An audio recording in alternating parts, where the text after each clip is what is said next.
on that dance floor, shaking ass, trying to snag a Bridgerton. Like, don't act like you wouldn't be.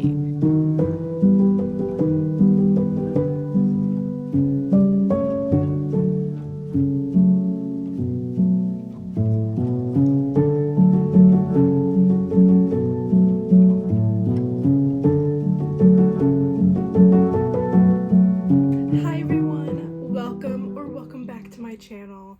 My name is Sammy, if you've never been here before, so welcome. But if you could tell by the title of today's video, I'm very excited for today's video. So very excited. I don't know if you are, I hope you are, but I know I am, because in today's video, I will be reading the entire Bridgerton series in as short of time as possible as I can.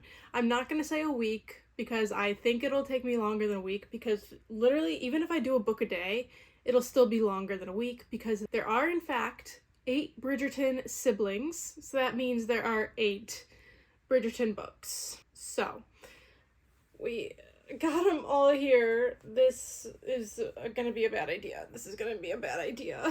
We have all of the Bridgerton books here. Oh my god, these are like shockingly heavy. I thought it would be fun in this intro because I won't lie to you. Jesus. I will not lie to you. I have already read all of these books before. I read them once. I think right around when season 1 came out is when I started reading them. So whenever that was, I don't quite remember. But I have read all of them already. Most of them I don't remember a lot of the plot from, especially the last 3 for sure. I don't remember a ton from. I thought it would be fun to rank these books since I already have read all of them. I was about to say a few of them. I've read all of them. Since I already have read all of them, I thought it would be fun to like show you what my initial ranking is right now and how I feel about them, and then at the end of the video see if that changes. Maybe doing my reread of them made me love them more. Maybe my views of the show kind of sways my thoughts on these 3. These 3, because the shows definitely makes my thoughts about some of the books better or worse depending on the changes that they made in the show. So we're gonna rank these really quick, and this is me trying to figure out how to rank these now. Okay, I think this is this is my initial ranking from what I remember in my first read of this series. So first, I'm gonna have to set these down. I'm sorry, these are heavy. So first we have Romancing Mr. Bridgerton, which is Colin and Penelope's story, which is what season 3 is based on. And it was my favorite, so we'll see. Next we have The Viscount Who Loved Me, which is Anthony's story. Then we have An Offer from a Gentleman, which is Benedict's story. Then we have When He Was Wicked, which is Francesca's story, which I did not expect to like this one so much, but I really enjoyed Francesca's story. And then we have The Duke and I, which is of course Daphne's story, season 1. Oh, The Viscount Who Loved Me is season 2. But it's Anthony's story. And then we have It's in His Kiss, which is Hyacinth's story. And then On the Way to the Wedding, which is Gregory's story. Finally, one that I did not expect to hate so much, To Sir Philip with Love, which is Eloise's story. I don't know, I hated this one, girly pops. It was not very good in my opinion, which sucks because Eloise is such a fun character in the show. So I was like, oh, I'll probably really love her story. No, she's like a completely different character. That's besides the point. So in this video, we're of course going to be reading the entire Bridgerton series, but I'm also going to be watching seasons 1 and 2 and comparing them to the books. We're going to talk about different changes that they made in the books. Did I think these changes were good changes or not? Did I like them? And then I think this video will probably be up before season 3 comes out. So unfortunately, we probably will not get to talk about season 3 in this video, but I will definitely talk about it. I might have to reread Romancing Mr. Bridgerton after it comes out. After it fully comes out, because it's being released in 2 parts. Don't want to talk about it.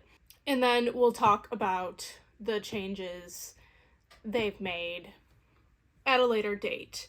Because this video definitely will be out before June, because that's when part 2 comes out. And if it's not, I've done something wrong.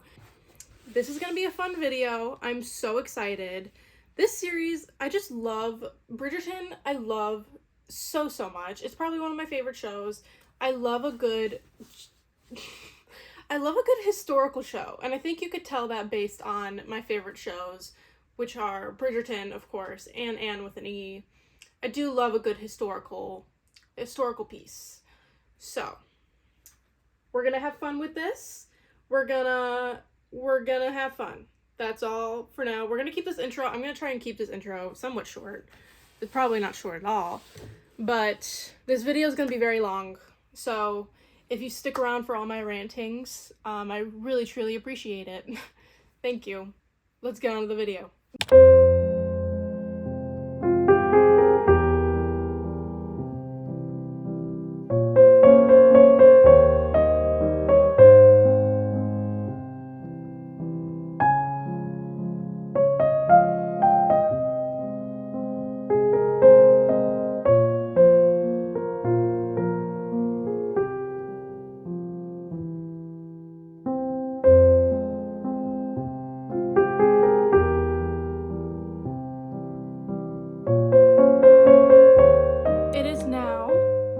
What day is it? It's Saturday.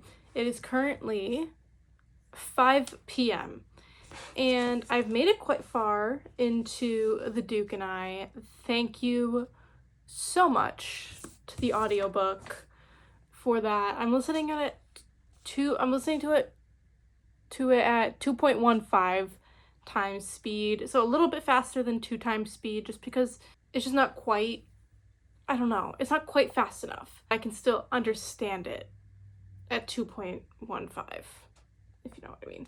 So I'm currently on page 195, so we're like maybe a little less than halfway through, or maybe we are at halfway through, just because there is a bonus epilogue in this book, which I don't know if we're going to be reading.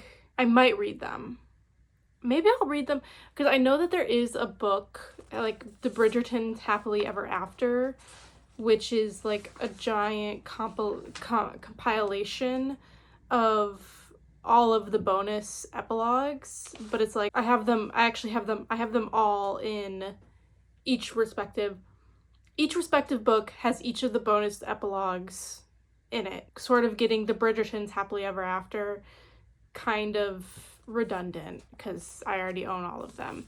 So, but I'm enjoying it so far. I've already started jotting down the little changes that are made throughout the book. We'll talk more about like the changes and what I think of the changes from the book to the show after the end of each book of the show that's already out.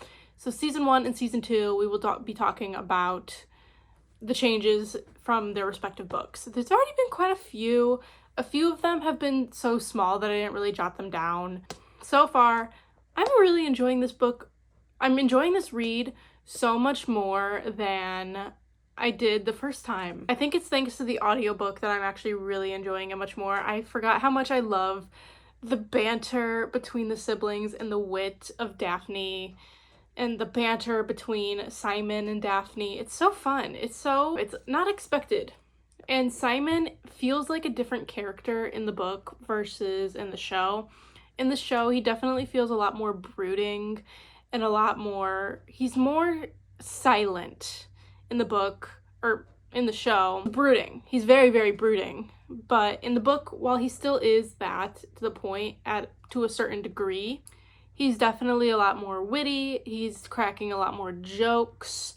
He's just being overall, in general, more of a talkative character with Daphne and with Anthony. And also, Anthony is much less annoying in this book than he is in the show so far. I like how I said I wasn't going to talk about any of the changes, but these are just what I'm noticing so far. He's I like how he keeps saying he's gonna kill everyone all the time as a joke. It's so funny. He's like, I will kill him by the end of the night. I will kill him. And I think it's really funny. So enjoying this read so much more, which is really nice. I will probably bump it up maybe a half star, because currently I think it's sitting at a 4-star. I have this book on Goodreads, but if all goes to the same degree that is going right now, it will maybe be bumped up to 4.5 or maybe 5. You don't know. But we might restructure. We're definitely going to be restructuring my ranking system in this book, or in this video. So that's it for now. I'm going to try and finish this book tonight. We're going to see. I have 3 hours and 15 minutes left, because I don't know how to do math. That's probably wrong.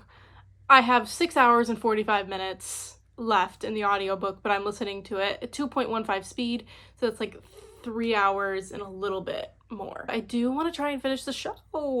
I want to try and finish the show because it's easier to notice the changes after I watch the show and then read the book, rather than read the book and then watch the show. I think. We'll see.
Done with The Duke and I almost forgot the name of it, but I'm currently on page 353, which is, I have 2 hours and 18 minutes left in the audiobook, so I really have like 1 hour and 9 minutes, probably less than that because I'm listening to it at 1.25, or no, 2.15 speed is what we're listening to it at, so a little bit less than that.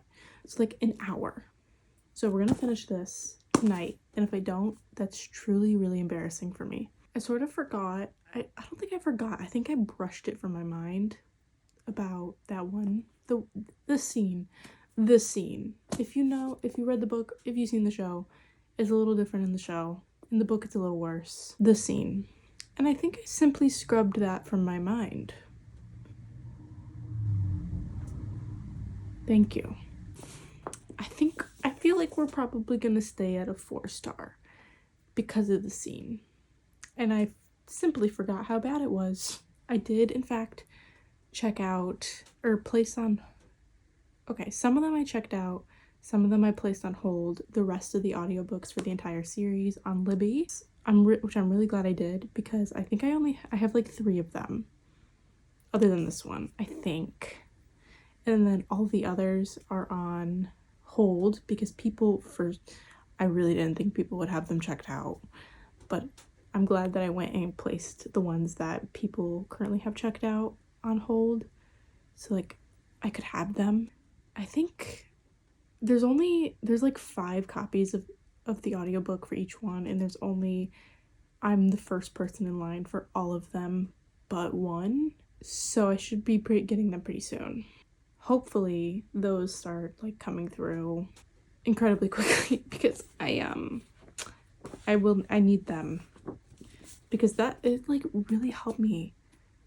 It's so fun. I never realized how fun reading along with an audiobook is.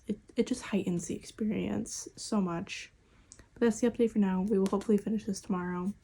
Or no, we will hopefully finish this tonight. And I will talk to you tomorrow about my final updates. Hello! Floor update time, once again. If you can see the mess that is on my bed, no you can't. I don't even know. We'll see.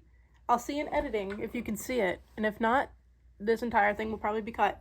But I did in fact finish, maybe I should put the sucker down. I did in fact finish The Duke and I finished this actually 2 days ago. I was having a really off day yesterday and I didn't feel like chatting at all. So that's why we did an update yesterday. So I did finish this book and I have a lot of thoughts on it, and I just realized now that all my thoughts are literally on my phone. And that's what I'm filming on. So, maybe I'll do like an entire recap of the first 2 seasons and the changes after I finish book 2. I didn't think about that. I enjoyed this book a lot more the second time around than the first time, and I do think it was a good deal thanks to the audiobook because it helped me speed it up a little bit. I just feel like when I listen along with the audiobook, I tend to stay focused a little bit better. So for now, I think I'm going to keep it at a 4-star because I did forget how jarring that one scene is. It's definitely, I remember I said it's a lot. Not great in the show, but it's definitely not as bad as it is in the book. So that's a happy change. But I guess that's really all I have to say about this book for now, since I guess we're going to be updating the different changes from the book to the show after I finish book 2, because I'm ill-prepared. I forgot that I wrote all my notes on my phone. I do think a lot of the changes made within season 1 were pretty good. They were fine, nothing too upsetting from what I remember. Season 2 definitely had a lot more changes where I'm like, oh, I wish I could have seen that scene from the book in the show. I think it would have been really fun. We'll talk about that more after I finish book 2 and season 2, which I have started. But I definitely noticed season 1, this book mainly focuses on Daphne, nobody else. It's like Daphne's story versus season 1. It delves a little deeper into each of the characters, which I feel for a TV show is necessary. With a book that is just focused on this one character, definitely you do get some characters, but it's definitely not as in-depth as the show, so you get like a lot more of Eloise and Penelope's friendship versus in this, like, they're barely in it. You get more of Anthony's sort of build up to his season next. Definitely just a lot more character development for each of the characters that are not Daphne and Simon, which again is necessary. It's a fine change. But that is it for this book for now. We'll talk about it a little bit more once I finish book 2. But I want to keep this short because this video is probably going to be super long. So goodbye.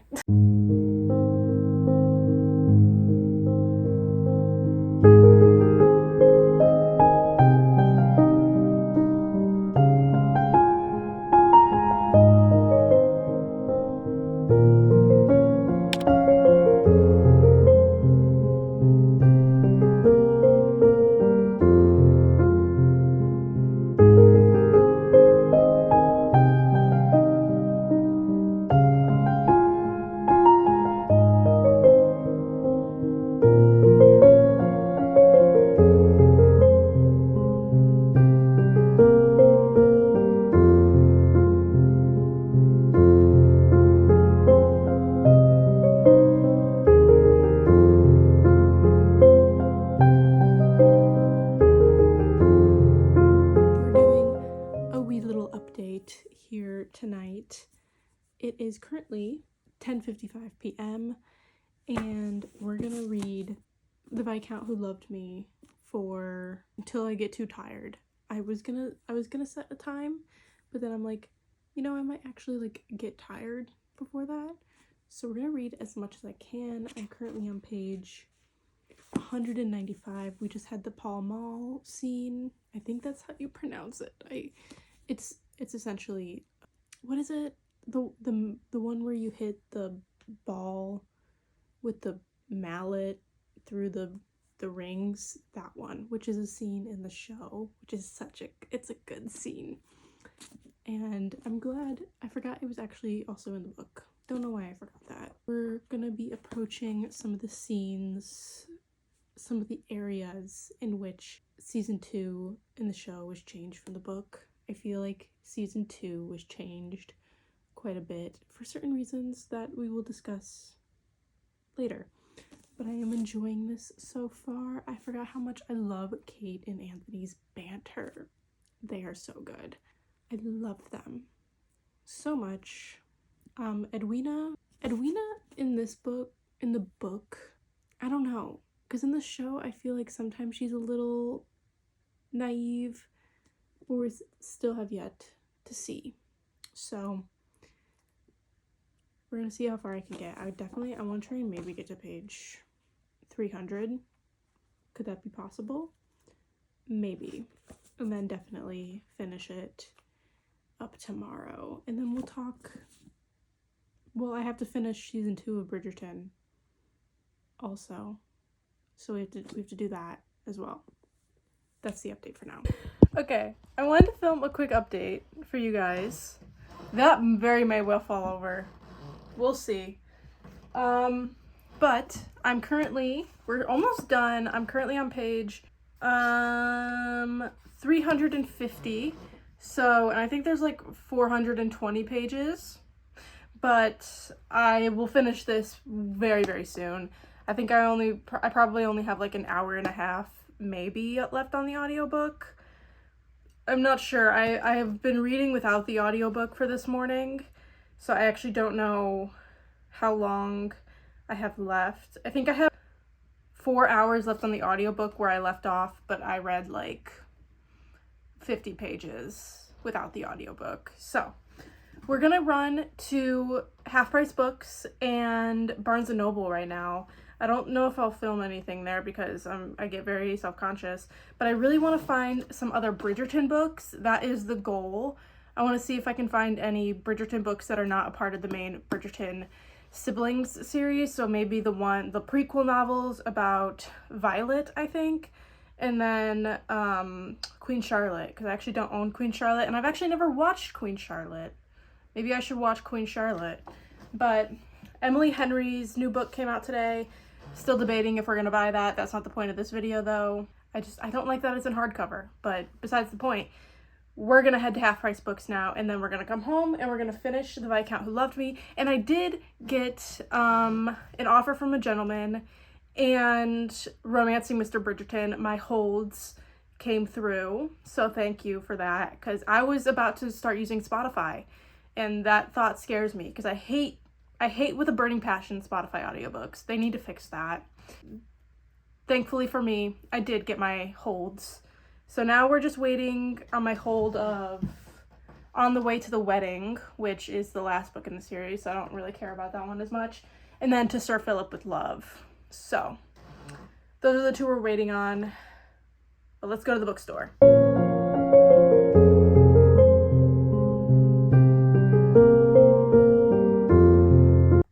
Hi besties, it is Wednesday. I lose track of days so easily. I don't know what day it is anymore. I don't know if I updated you guys in that I have finished The Viscount Who Loved Me. If I did, editing Sammy, cut this. But just in case I didn't, I did finish this yesterday. I finished this yesterday. Jeez, I have yet to finish the show, so I'm gonna talk about the show a little bit later, which you'll probably just see this in the next clip. I'm gonna talk about the show later in a few days when I finish the show, and we're gonna go over the changes in season 1 and season 2 based on the books, but I have yet to finish season 2, so that will be in a few days. But for you guys, it'll probably just be the next clip. But I finished this book and I loved it. I gave it a 4 out of 5 stars upon first read last time, but I just think this book was so fun. The banter between Kate and Anthony. I loved Colin in this book. Colin is such a little, like, menace in this book, and I love that for him, which I know it changes in his book, which is really upsetting, but you'll see that later. But everything about this book, I really enjoyed this book. It was really fun. Yeah, and some of the changes from the show I did not like, but again, talk about that later. So I will see you in the next clip when I talk about the show. I did the thing again where I filmed this entire thing and the camera was facing the wrong way. I need to stop doing that. I filmed this entire thing where I talked about season 1 and season 2 of Bridgerton, and then what I wanted out of season 3, and it was facing the wrong way. So we're gonna do it again. I had to close my window because I was so scared of my neighbors hearing me talking about Bridgerton. So I closed my window for the time being.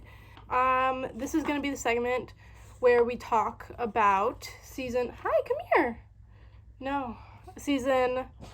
1 and 2 of Bridgerton. I have it all written down here. We're getting into it. So we might as well just start. Season 1 is based on the book The Duke and I, which is Daphne and Simon's story. So getting right to it. Firstly, Simon is raised by Lady Danbury in the show versus in the books.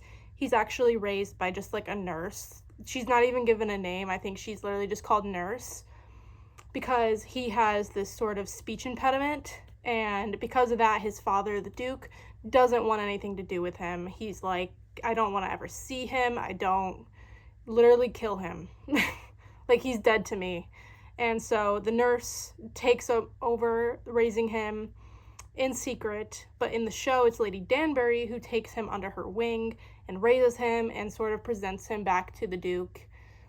And even though he's given a negative reaction once again, but I feel like that was a good way to introduce Lady Danbury into the show because she is a character in the books, but she's definitely not like a main character. She's just sort of there for comedic effect, sort of.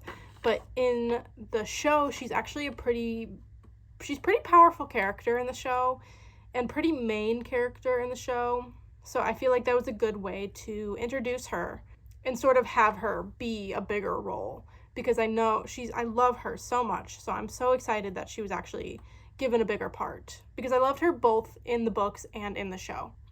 Next, we have Daphne is actually in the show. She is in her first season, and we watch her at the beginning of the season get presented to the queen, where the queen then calls her the diamond of the first water. She's the incomparable of the season, and she's just this big, amazing, beautiful part of the show. But in the books, she's actually in her second season because she's finding it difficult to find a marriage. She's finding it difficult to find someone who wants to marry her because while she is very popular, a lot of the men of the ton think she's just sort of a friend. They think of her more as a friend, not as someone who they would want to get married to. And that's the issue that she's having. So she can't find someone who wants to marry her and wants to propose to her, which I thought was interesting. I feel like, of course, Daphne's the main character, so in the show, they want to make her more of this amazing, beautiful, huge spectacle, versus in the show, she's sort of, like, having trouble. And then the next thing that I noticed was that in the show, Nigel Burbrook is very much a villain character. He's gross. He tries to get Daphne in a compromised position out in the gardens, and he tries to blackmail her into marrying him, and he's overall just like a really gross villain main character. Not main character. He's just a villain gross character. But in the books, he's just sort of like a little idiot guy. He's just kind of bumbling, dumb little guy who's drunk, who's like, Daphne, I want to marry you. But he's definitely not a villain character, and not someone who ever gets like close to marrying Daphne. He wants to marry Daphne, but he never gets like as close as he does as in the show. But which I think was, they probably added it because they needed a sort of, I feel like, okay, a lot of the things that I think they added in the show from the books and what they changed was for dramatic effect, because they needed more of a way to hook the watcher to the show. So they needed more of a villain main character. And then we're going to talk about some other things that I think they changed for dramatic effect a little bit. But they needed a villain character because there wasn't really a villain character in the books. Nobody was really a bad guy. So they needed Nigel Burbrook to step up and be that bad guy. And they changed his character for that. Next, Violet actually like hates Simon in the books at first, because she's like this rake, he's a bad guy, she hates him, and she's like, Daphne, you're not to get anywhere near him, like don't speak to him, don't look at him, don't do anything with him. But then sort of when Simon and Daphne become sort of friends, she's like, oh, he's a duke, and like maybe my daughter can actually become a duchess, and she's like okay with him later, but she hates him at first, which I don't think I can't remember her thoughts on him, and I think she actually I don't remember what she did in the show. I don't think she hated him though. Next, there's actually a fourth Featherington daughter, which I thought was really interesting, that they completely just cut out a Featherington daughter. I don't know why they would do that. Maybe it's because her name doesn't start with P. I don't know why her name doesn't start with P, because you have Portia, you have Prudence, you have Philippa, and you have Penelope. I don't know why her name doesn't start with P. It's Felicity. Why? I don't know why Julia Quinn did that. Her name didn't start with P. Could you not think of another P name, like Peony? I don't know. But there's a fourth Featherington daughter. She's younger than Penelope. She doesn't exist at all in the show. Which, this could be a reason why they cut it. So this next reason could be a reason why they cut Felicity, and it's that Marina Thompson is not a character in season 1, or in book 1 at all, versus how in season 1 she's introduced, which maybe that's a reason why they got rid of Felicity, because they wanted to get that fourth person, that fourth daughter figure in there in the Featheringtons. Marina Thompson is introduced as a distant cousin to the Featheringtons, and so she gets to go out in the season, but we know why she's that. So Marina Thompson isn't a character, which is also another interesting thing is that Marina Thompson, of course, in the show is a distant cousin of the Featheringtons, and she goes to live with the Featheringtons, versus in the book, from book 5, we know that Marina is a distant cousin of the Bridgertons, which I guess I get why they probably changed that, because the Bridgerton family is already so huge. Adding her to the Bridgerton family would have just been too much, although she isn't added at all in the books, but I see why she was added to the Featheringtons, because they were definitely much smaller of a family. And speaking of the Featheringtons, the next one is that Mr. Featherington has already passed. Lord Featherington? What is he? I don't know. The Featherington father has already died. I don't know why he's dead. He's just already dead in the books. Versus in the show, we know that he's very much alive, and he very much has a gambling addiction, and that eventually leads him to his death, where he gets poisoned by solicitors, I think, probably. But he's already passed away in the books. That's another thing that I think they probably changed for dramatic reason. They wanted to create a sort of scheme situation thing, adding drama with the Featheringtons and making it so that they like lost all their money. that sort of thing. More drama. Just more drama to hook the watcher. So next is to Simon and Daphne's ruse. They actually tell Anthony about their plan, like before, like not before, like during their plan, while their plan is going on. They tell Anthony about it because I guess they think he's like never gonna allow it. And so they're like, oh, we need to tell him so he doesn't like try and ruin this for us. And so they tell him that they're planning on fake courting in order to get Daphne more prospects, which of course they don't tell Anthony the plan at all in the show. In the show, it doesn't get, their plan doesn't get ousted to the other characters until Daphne tells her mom about it when she's like when she is thinking about marrying the Prince of Prussia, which the Prince of Prussia is the next topic because the Queen Charlotte, and the Prince of Prussia, Friedrich, don't exist in the books. The Queen is talked about a little bit, of course, because she's literally the Queen, but she doesn't have any lines of dialogue. She's never in the book like herself. She's just talked about through the other characters.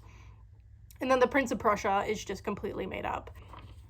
They probably added Friedrich for more, again, dramatic effect, adding another love interest for Daphne to make it so Simon gets jealous and then sees that, oh, he's like in love with her, he wants to be with her, that sort of thing. Again, adding a love triangle always is just something showrunners tend to do, love triangles. It's a good way to create drama, I guess. But I did like that the Queen was an added character. I did think that was a good addition because she added sort of this overarching watching effect on the other characters. And she was a good candidate for Lady Whistledown before we knew who Lady Whistledown was. I did think it might have been the Queen for a little bit.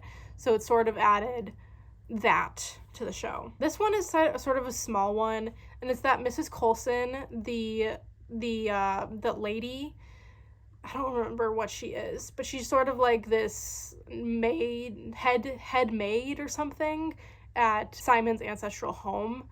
She doesn't like Daphne at all in the show. We sort of see her giving like disapproving looks to Daphne. She clearly doesn't like what Daphne is doing, certain things that she's doing, and so she doesn't like Daphne at all in the show. But in the books, she sort of does. She doesn't have any opinions on Daphne. She's sort of just there. She's sort of just a character.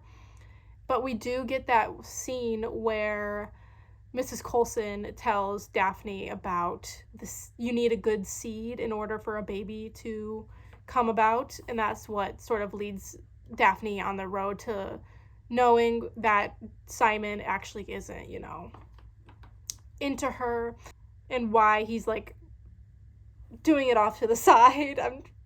We're trying to stay in TOS here. Mrs. Coulson doesn't have any opinions on Daphne. The next one is that in the books, when Daphne does what she does to Simon, and there's the chance that she could be pregnant, Simon gets really mad at her, of course, and he leaves. He goes to one of his other homes, and he leaves. And then Daphne goes to London to stay in Hastings' house. So they're separated, and they stay separated for 2 months in the books. They're completely separated, and Daphne actually thinks she is pregnant for a little while.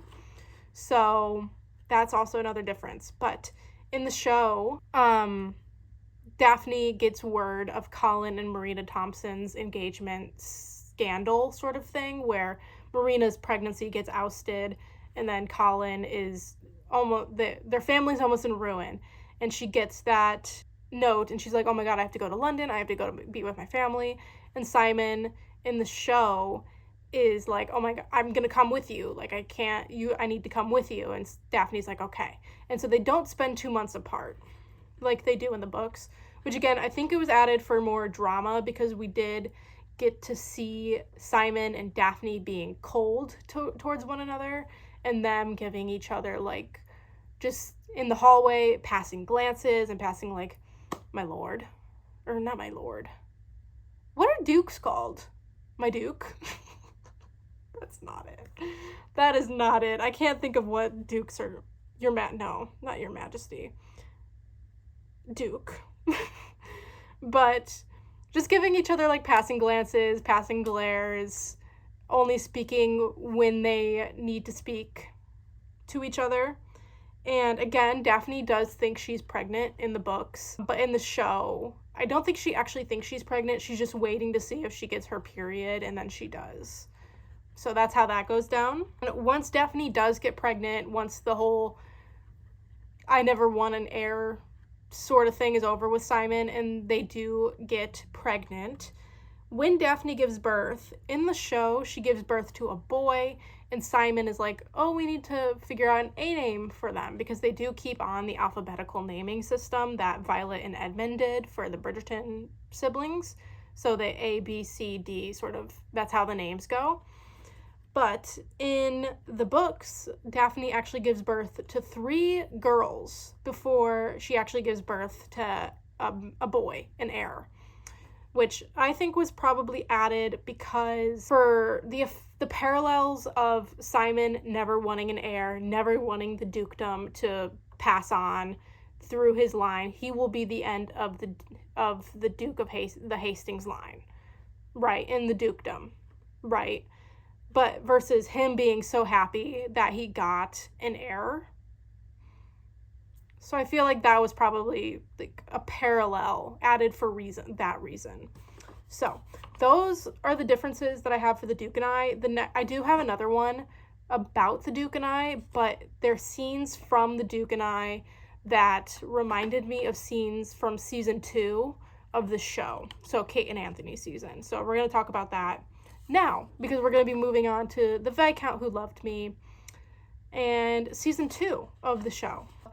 The scenes from The Duke and I that reminded me of season 2, where there was a scene where the entire Bridgerton family goes to Greenwich to just on this little family outing, and during this, something happens with Gregory, and Anthony and Simon both try and get Gregory to do, like, he's out on the gangplank of the boat that they're on, and it's slippery, and so they both try and grab Gregory, but instead of grabbing Gregory, they both fall into the water.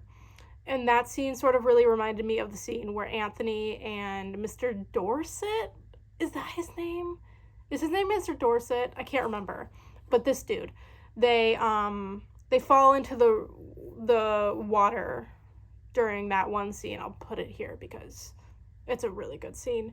But that scene from The Duke and I really reminded me of that.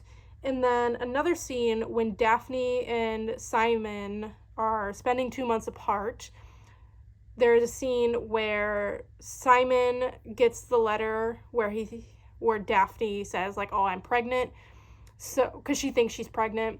And then he goes back to London, and then when he gets to London, he finds out that she's actually riding a horse in the park, and he's like, oh my god, why is she riding a horse? She's pregnant. But by this time, she already knows she's actually not pregnant. It was a whole thing. And the horse scene, I think she falls off the horse, and that scene really reminded me of the scene, the very beginnings of season 2, where Kate and Anthony first meet each other when they're riding in the park at dawn. And then it also reminds me of the scene where, at the very end of the season, where Kate is riding a horse again, and then Anthony goes after her, and she falls off the horse, and then she goes into a coma. Those scenes really reminded me of that scene from The Duke and I, the horse riding scene. So, that's it for The Duke and I. Now we can get on to book 2 versus season 2. Right, so first things first, this is I feel like the biggest one, and it's that the Sheffields in the books are from Somerset rather than from India, which Mary is from England, sort of, and then she goes to India and then meets Kate's father and Kate, and then he dies, and then she assumes Kate, and then they go back to England, and has Edwina, and then they go back to England. But they're just from Somerset in the books, which I really, really enjoy this change. I think it made it so much more, I don't know, it made it so much more better, Kate and the Sheffield Sharmas having this cultural background that they were very proud of. Kate was so proud to be from India, and she was gonna go back to India, and you could see that throughout the season, like things like Kate talking about how much more she missed tea, because tea from England wasn't as good, which obviously tea from India is going to be so much better from tea from England. You can't outdo the doer. You can steal from them, but you can't outdo the doer. And then the scene where Kate and Mary are sort of, I don't know exactly what it is, but it's before, I don't want to make a fool of myself, but it's when Edwina is about to get married, and Kate and Mary are not adorning her, but like I'll put the picture of the scene. I can't formulate thoughts right now, but that scene, I really loved it. The cultural background that Kate and Edwina and Mary had. It just made them so much more interesting of characters, I think. I really enjoyed it. So, and then the next one is that Kate is actually 21 in the books, rather than she is described in the show as being 6 and 20, so 26, which I think was changed because in the books it's sort of described how 21 is supposed to be the age that 21 should be the age that women should be married by, is how it's described in the books. But that is such a difference between our society and their society. I feel like people might have been put off by that, watching that. So it was changed probably for the modern society, because, I don't know, 21 in the books is old, and then after that you're sort of leaning into the spinster region, but to our society 21 is super duper young. So that was probably changed for that reason. And I also appreciated that she was a little bit older, because it made her sort of more of a motherly figure towards Edwina, sort of, but it also, I don't know, it was just better having her being a little bit older. I don't want to see like 17-year-olds getting married to 30-year-olds. That's weird. I don't enjoy that. Okay, back to the scene where Anthony and Mr. Dorset fall into the lake. There is a scene in book 2 where people fall into a lake, but it's actually Edwina who falls into the lake, and it's because Newton pushes her over into the lake. So that sort of reminded me a little bit, but the other scene from Greenwich reminded me way more of that scene, sort of thing. The next one is that Anthony does have a relationship with an opera singer in the books, but it's definitely not as in-depth as it is with Sienna in the show. It was probably added because to show character development of Anthony from season 1 and him being a rake to him being in season 2 and like looking for marriage prospects, sort of thing. She is there. She's actually not named Sienna. She's named something else. It starts with an M, I think.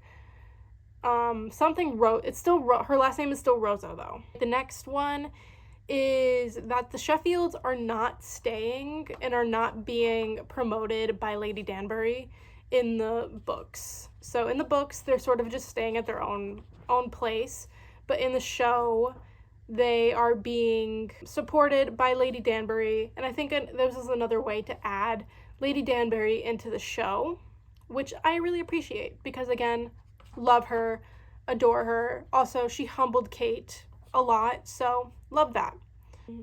Oh, the storm scene. Okay. This storm scene, I'm so peeved about this. This is the one thing I'm so upset about in this show. I love this show so much, but I'm so mad they didn't include it. The storm scene. So, Kate is like deathly afraid of storms. She can't do anything when a storm is happening because she's just so terrified of storms. They give a reason in the books why she's so scared of storms, and I think it's because she watch her mom die? I think it's because she watched her mom die and it happened during a storm. I think that's why she's so terrified. I don't remember if they say why she's scared of storms in the show, but I don't think they do because she's barely afraid of storms in the show. There was a scene that happened in the book where a storm happens at Aubrey Hall when they go for the country party. A storm happens and Kate is like deathly afraid and she doesn't want to wake up Edwina. So she goes to a library and just sort of tries to comfort herself in a way by reading books, but then the storm gets so much worse and she hides under a table, and Anthony walks by and sees that there's a light in the library, and so he walks in, finds Kate under the table, like she's literally like this and like rocking back and forth like, oh my god, I'm so scared of storms, like, and he goes under the table with her and tries to comfort her like, oh, it's okay, it's just a storm. And it would have been such a good scene, I think, because we just before that, I think we had the scene where Kate is comforting Anthony during the bee sting scene, where she gets stung by a bee and Anthony's like deathly terrified of bees because that's how his father died. And so he's like, she like holds his hand up to her chest like this and like, it's okay, it's just a bee sting, I'm fine, it's okay. I feel like it would have been such a good parallel from showing Kate comforting Anthony during his terrified fear and phobia of bees to then show Anthony comforting Kate during her fear of storms. It would have been such a good parallel. It would have been so good. I'm so mad that they cut it. Why did they cut it? I don't know. Because in the show, she goes to the library, and I think he still finds that there's a light on the library, so he's like, oh my god, who's in the library? And so he goes in there, and she's literally just like standing on the ladder reading a book. She's like barely afraid of the storm. She's just like, she just tells him, she's like, I get uneasy during storms. And it's like, no, you don't. You get, it would have been so good. I'm so mad that they changed that. I don't think I'll ever get over that. Okay. Going back to the bee sting scene, Kate and Anthony actually have to get engaged much earlier in the book than what they have to in the show. Like, because they don't have to get engaged in the show at all, actually. That's a lie. So they actually have to get engaged because they are caught in a compromised position during the bee sting scene. Because during the bee sting scene in the show, Kate just holds Anthony's hand up to her chest. But in the book, he takes his mouth, puts it on her to the bee sting, and tries to suck the venom out, and it looks like he's kissing her. You know, you can understand what's happening. And they get caught by Portia Featherington, Violet Bridgerton, and Mary Sheffield, the two moms, and then Portia Featherington. And then Portia's like, oh my god, I'm going to tell people about this. And so they have to get engaged. And because of this, because they get engaged so early in the book, Edwina actually doesn't get anywhere near marrying Anthony like she does in the show. Again, this is probably added for dramatic reason to create this sort of tension between Anthony and Kate, and Anthony and Edwina, and then Edwina and Kate. Create a love triangle sort of thing, if you will. So she gets nowhere near the altar with Anthony. She literally, in the show, they're literally about to get married, and then the whole thing happens. If you watched it, you know. And they don't get married. So none of that remotely happens in the book. Kate and Anthony get married, like, pretty quickly. Because Edwina gets nowhere near marrying Anthony, she literally doesn't care about him at all. She doesn't care. She's happy for Kate and Anthony. She talks about how she really wants to marry a scholar, Edwina. And then this was such a small detail, and it was so weird that I even noticed it, and I'm surprised that I noticed it. So in the book, there was a scene where Anthony is watching Kate get out of a carriage. He's watching the whole Sheffield family get out of a carriage, and he notes how Edwina and Mary take the footman's arm to help them get out of the carriage. But then he notes that Kate doesn't use the footman's arm to get out of the carriage, and she kind of just hops down on her own. And that happens in the show, and I'm like, I watched that happen, and I'm like, that's such a weird little detail to include, but I kind of enjoyed that they that they included that because it showed Kate's character better. I feel like that was a good representation of who Kate is as a character. Like, she doesn't want to accept help from people. I don't know. That was so weird. And then there was something that I didn't actually write down because I just finished season 2 yesterday, and I finished the book 2, The Viscount Who Loved Me, like a while ago.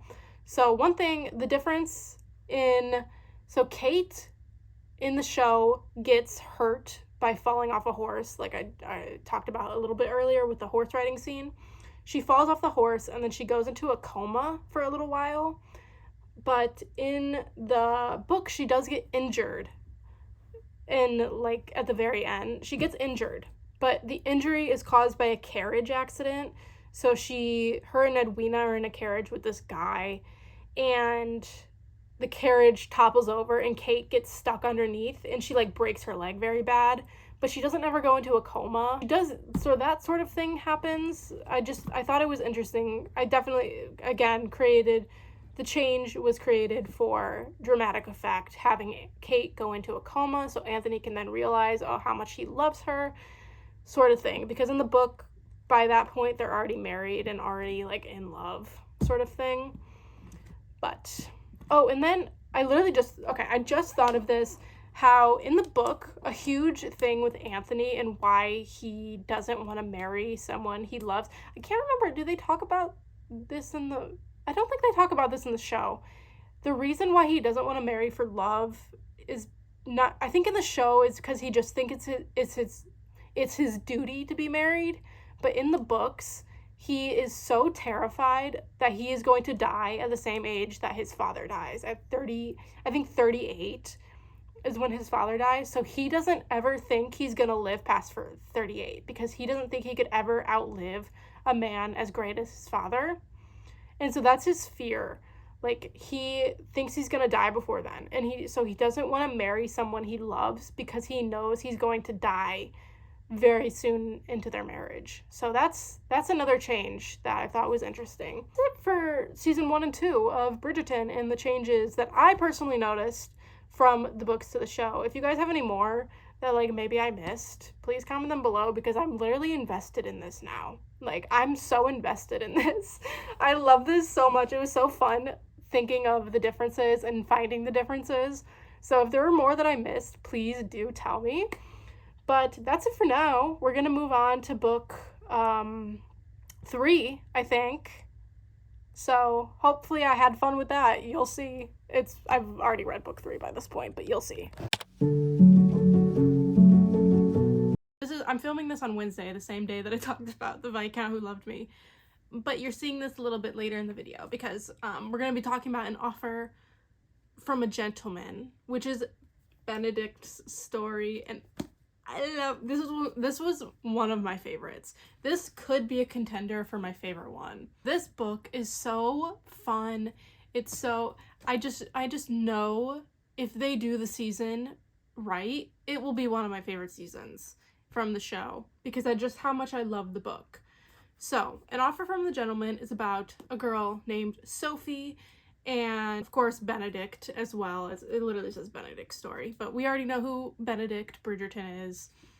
He's a Bridgerton. But Sophie is the illegitimate child of an earl. And she is sent to live with him and as his ward because he can't really call her his daughter due to societal standards. So she is his ward. And eventually her father remarries this woman who is not a very nice woman. Her name is Amaretta. What's your name?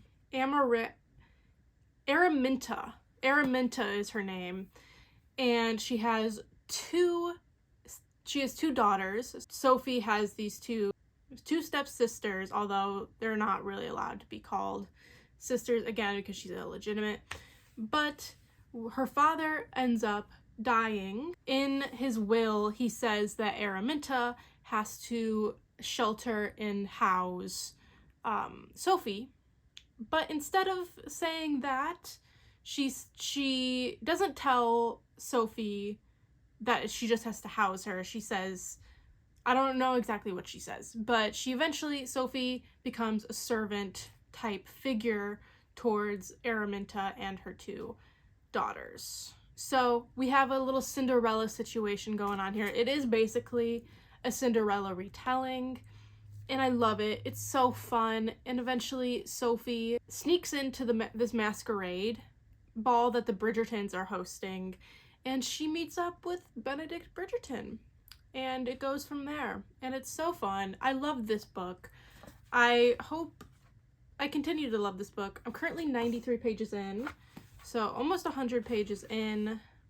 And again, we're going to be using the audiobook just to help as I read along, just to make it go by a little faster.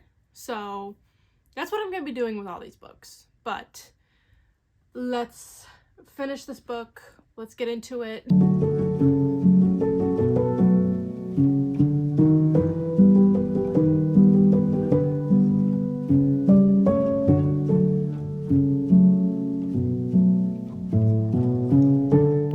Oh God. I look interesting. Okay. Update time, because we're doing update time, but we have taken a little turn for the worse. Not the worst, but like a little turn in the negative direction, because Benedict, some of the things he's saying to Sophie, I don't remember it being this bad. I remember when I went to start this book,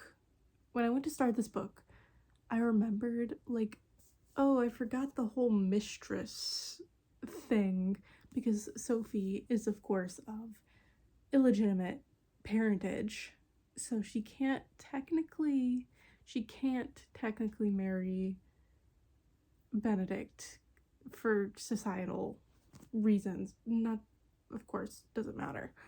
But like, I forgot the whole mistress plot line, and I kind of, some of the things like he's saying and doing, I'm like, a little Benedict bestie, I can't defend you sometimes. I want to, but I can't. So this may actually like go down in the ranking a little bit, which sucks because I love Sophie. Sophie, she's great. I adore her. It's Benedict that's the issue. It's always the man. It's always the man that's the issue. Never Sophie. So, it's a little update. I am 280 pages in. I was gonna try and finish it tonight, and then I got tired and didn't feel like reading. But we're gonna read for like maybe an hour now, and we'll see how far we can get.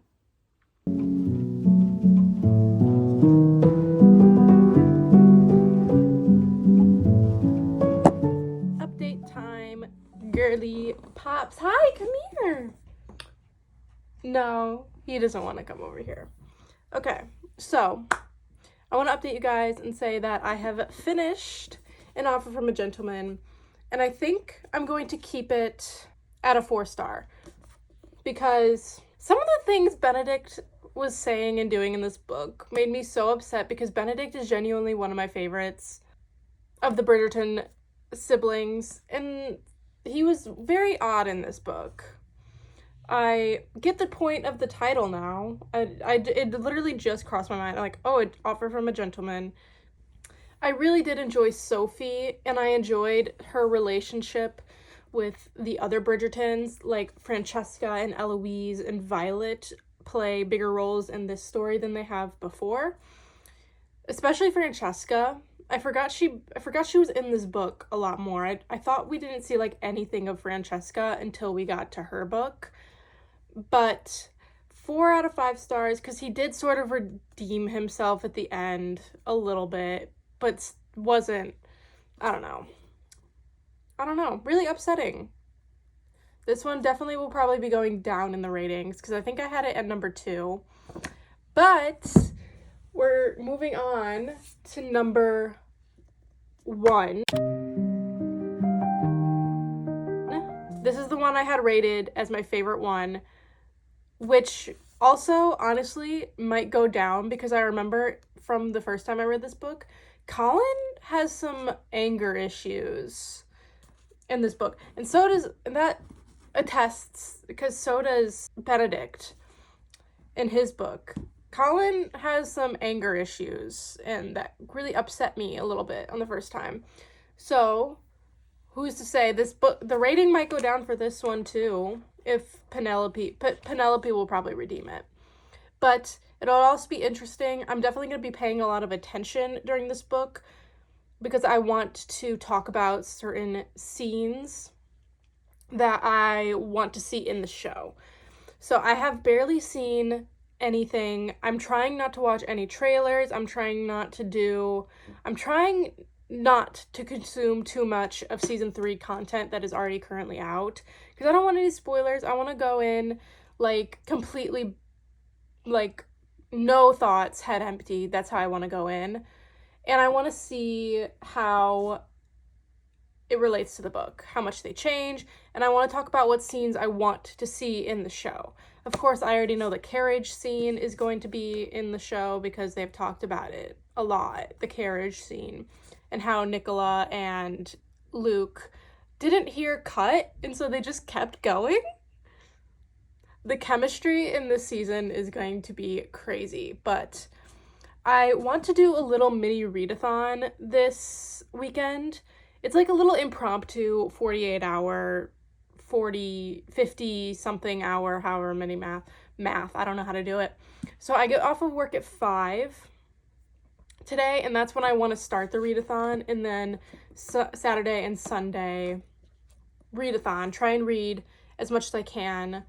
So once I get home from work, we're going to start that little impromptu readathon. I'm very excited. So we have, after this book, we have 4 more books. We have To Sir Philip with Love, When He Was Wicked, It's in His Kiss, and then On the Way to the Wedding, which my least favorite one is still yet to come, so we'll see how that goes. But let's get started with Colin and Penelope's story. I'm so excited. Let's go.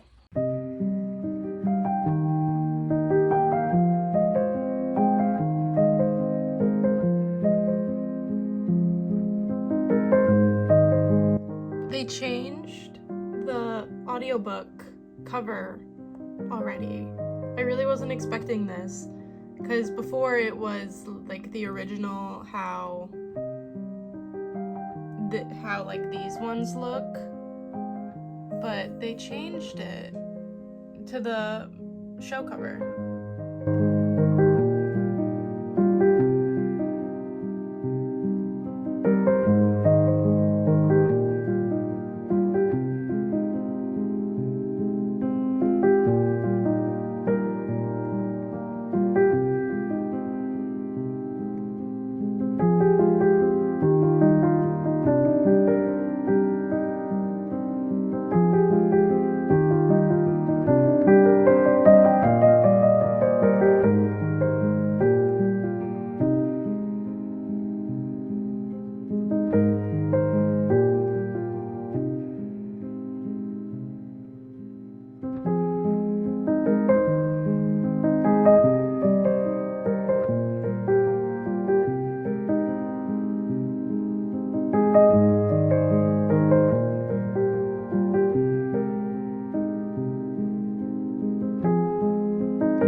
Big man. Big man. Okay. I was literally getting ready to film an update, which the camera is facing the wrong way, so the quality is probably really bad. I'm using my front camera. Sorry. Little update on Romancing Mr. Bridgerton. I am 138 pages in, so basically 140 pages in.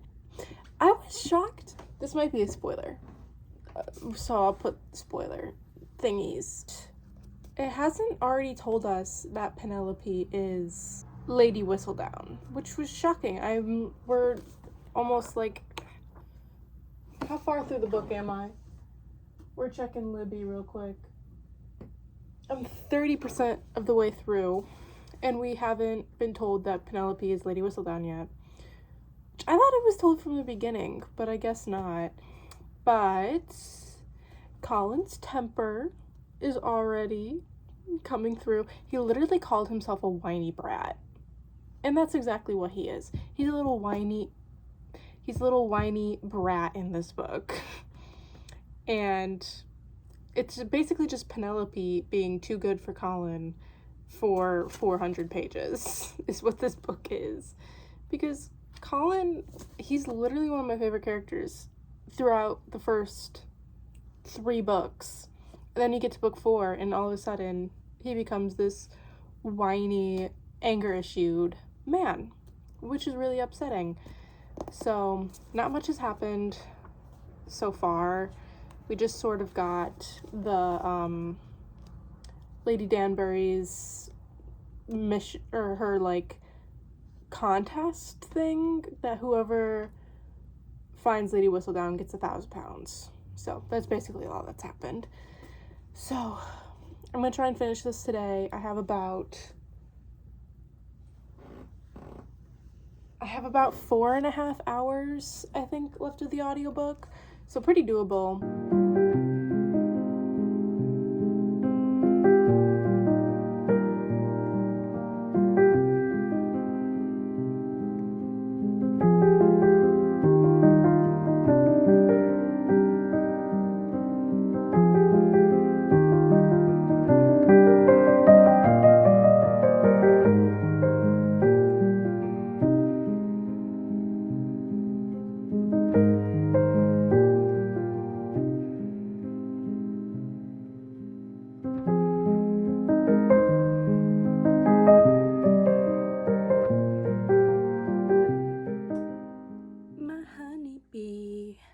Come and get this pollen.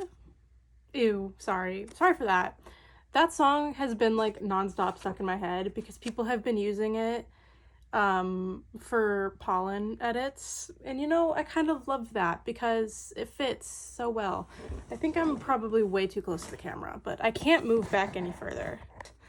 I did in fact finish Romancing Mr. Bridgerton, Colin and Penelope's story, and listen, it wasn't as bad as I had remembered. Which is crazy to say because I think I literally put this as my favorite. But his temper tantrums, plural, weren't as bad as I remember them to be. They were still there and were still like very annoying to read about, of course, but I don't think they were as bad as Benedict's.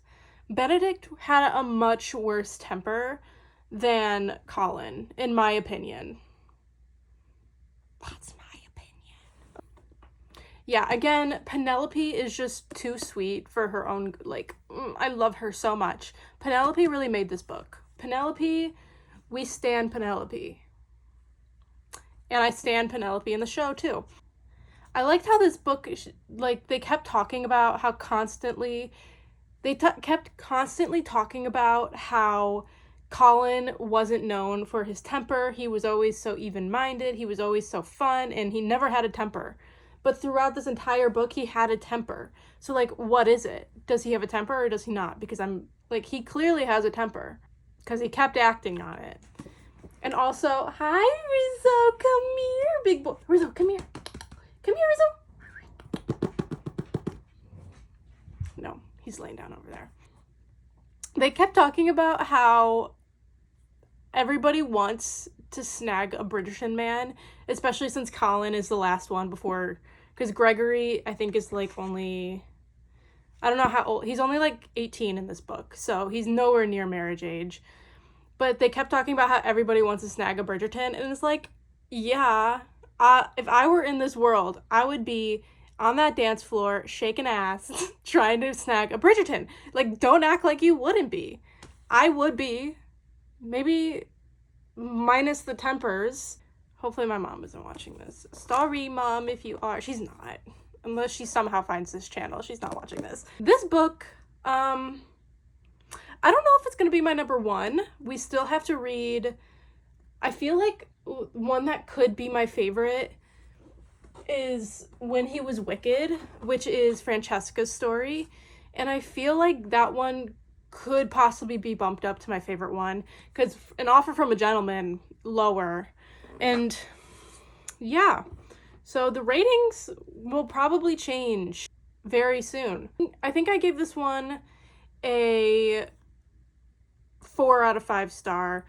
And another thing I wanted to talk about is that I'm sad about this. I'm always sad when I reach this part of the book, or reach this part of the series, because after this book, after the events of this book, Lady Whistledown stops writing her columns. It's really upsetting because I always look forward to the little Lady Whistledown excerpts in the beginning of each chapter. I think it's so fun.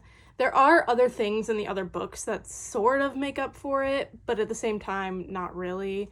So, bittersweet moment finishing this one because Lady Whistledown's columns are no more. But I gave this one a 4 out of 5 star. I think Penelope really made it. And I want to talk about the things that I want to see in season 3. I'll talk about that a little bit later. You'll see it like probably right after this clip. But so yeah, I'm gonna insert that now actually. So hello, we're back. Literally, it's 2 seconds later. For you, it's probably been, I've probably read 2 more books by now. I've read 2 books by now for you guys, because this portion of the video should be going in after I finish book 4, Romancing Mr. Bridgerton. And we are going to be talking about the things that I want to see in season 3 of Bridgerton. Sorry, I'm being very annoying. The things I want to see from Bridgerton season 3, based on the book Romancing Mr. Bridgerton, Colin and Penelope's story. Here we go. First things first. I want to see Pen defend herself way more in the show, because we've already gotten the scene in season 2 where Colin is telling people like he can never imagine marrying Penelope Featherington. He could never imagine marrying her, and like, you're funny to even think that. So in that scene in the show, we got that in season 2, and after that she hears him say that and she like runs away crying, right? But this scene does happen in the books as well. It happens in book 3 and book 4, but in book 3 we get it through Benedict's point of view, and in book 4 we get it through Penelope's point of view. It's literally the same scene, just different POVs. There's a few differences in the scene from the book to the show already, from what's out. So in the book, he is telling he's never going to marry Penelope Featherington. He's saying this to his brothers, Anthony and Benedict, and then Penelope overhears them through that. But in the show, from what we've seen of season 2, he tells this to a group of their peers, like a group of men who are potential prospects for Penelope. Not really, but like could be. They're people who could propose to Penelope if they wanted to, right? They're of marriageable age. They're ready to be married. They want to propose to people. And Colin is saying this to them. And so that is already so much worse, because I feel like saying, I could never dream of marrying Penelope Featherington, to your brothers versus a group of people who could also potentially propose to Penelope Featherington, so different. Like, because Anthony and Benedict in the books are already married during that scene. So it's like, fine. But that ruins in the show, it like ruins potential prospects for her, because he's sitting there like, I could never dream of marrying Penelope Featherington. Like, you guys couldn't even think, why would you even think of that? Like, that's so funny to people who are of marriageable age. And I feel like that's just so much worse. And then in the book, Penelope actually defends herself after this scene. So she goes up to the group of brothers and is like, I never said I was gonna marry you. Like, I never said I wanted to marry you. Like, so she defends herself and she's like, I'm not gonna marry Benedict, and Benedict doesn't care about that. And Benedict's like, no, because he's already married to Sophie at this point. But in the show, again, she just runs away crying. So I want to see her defend herself way more in season 3, because she's literally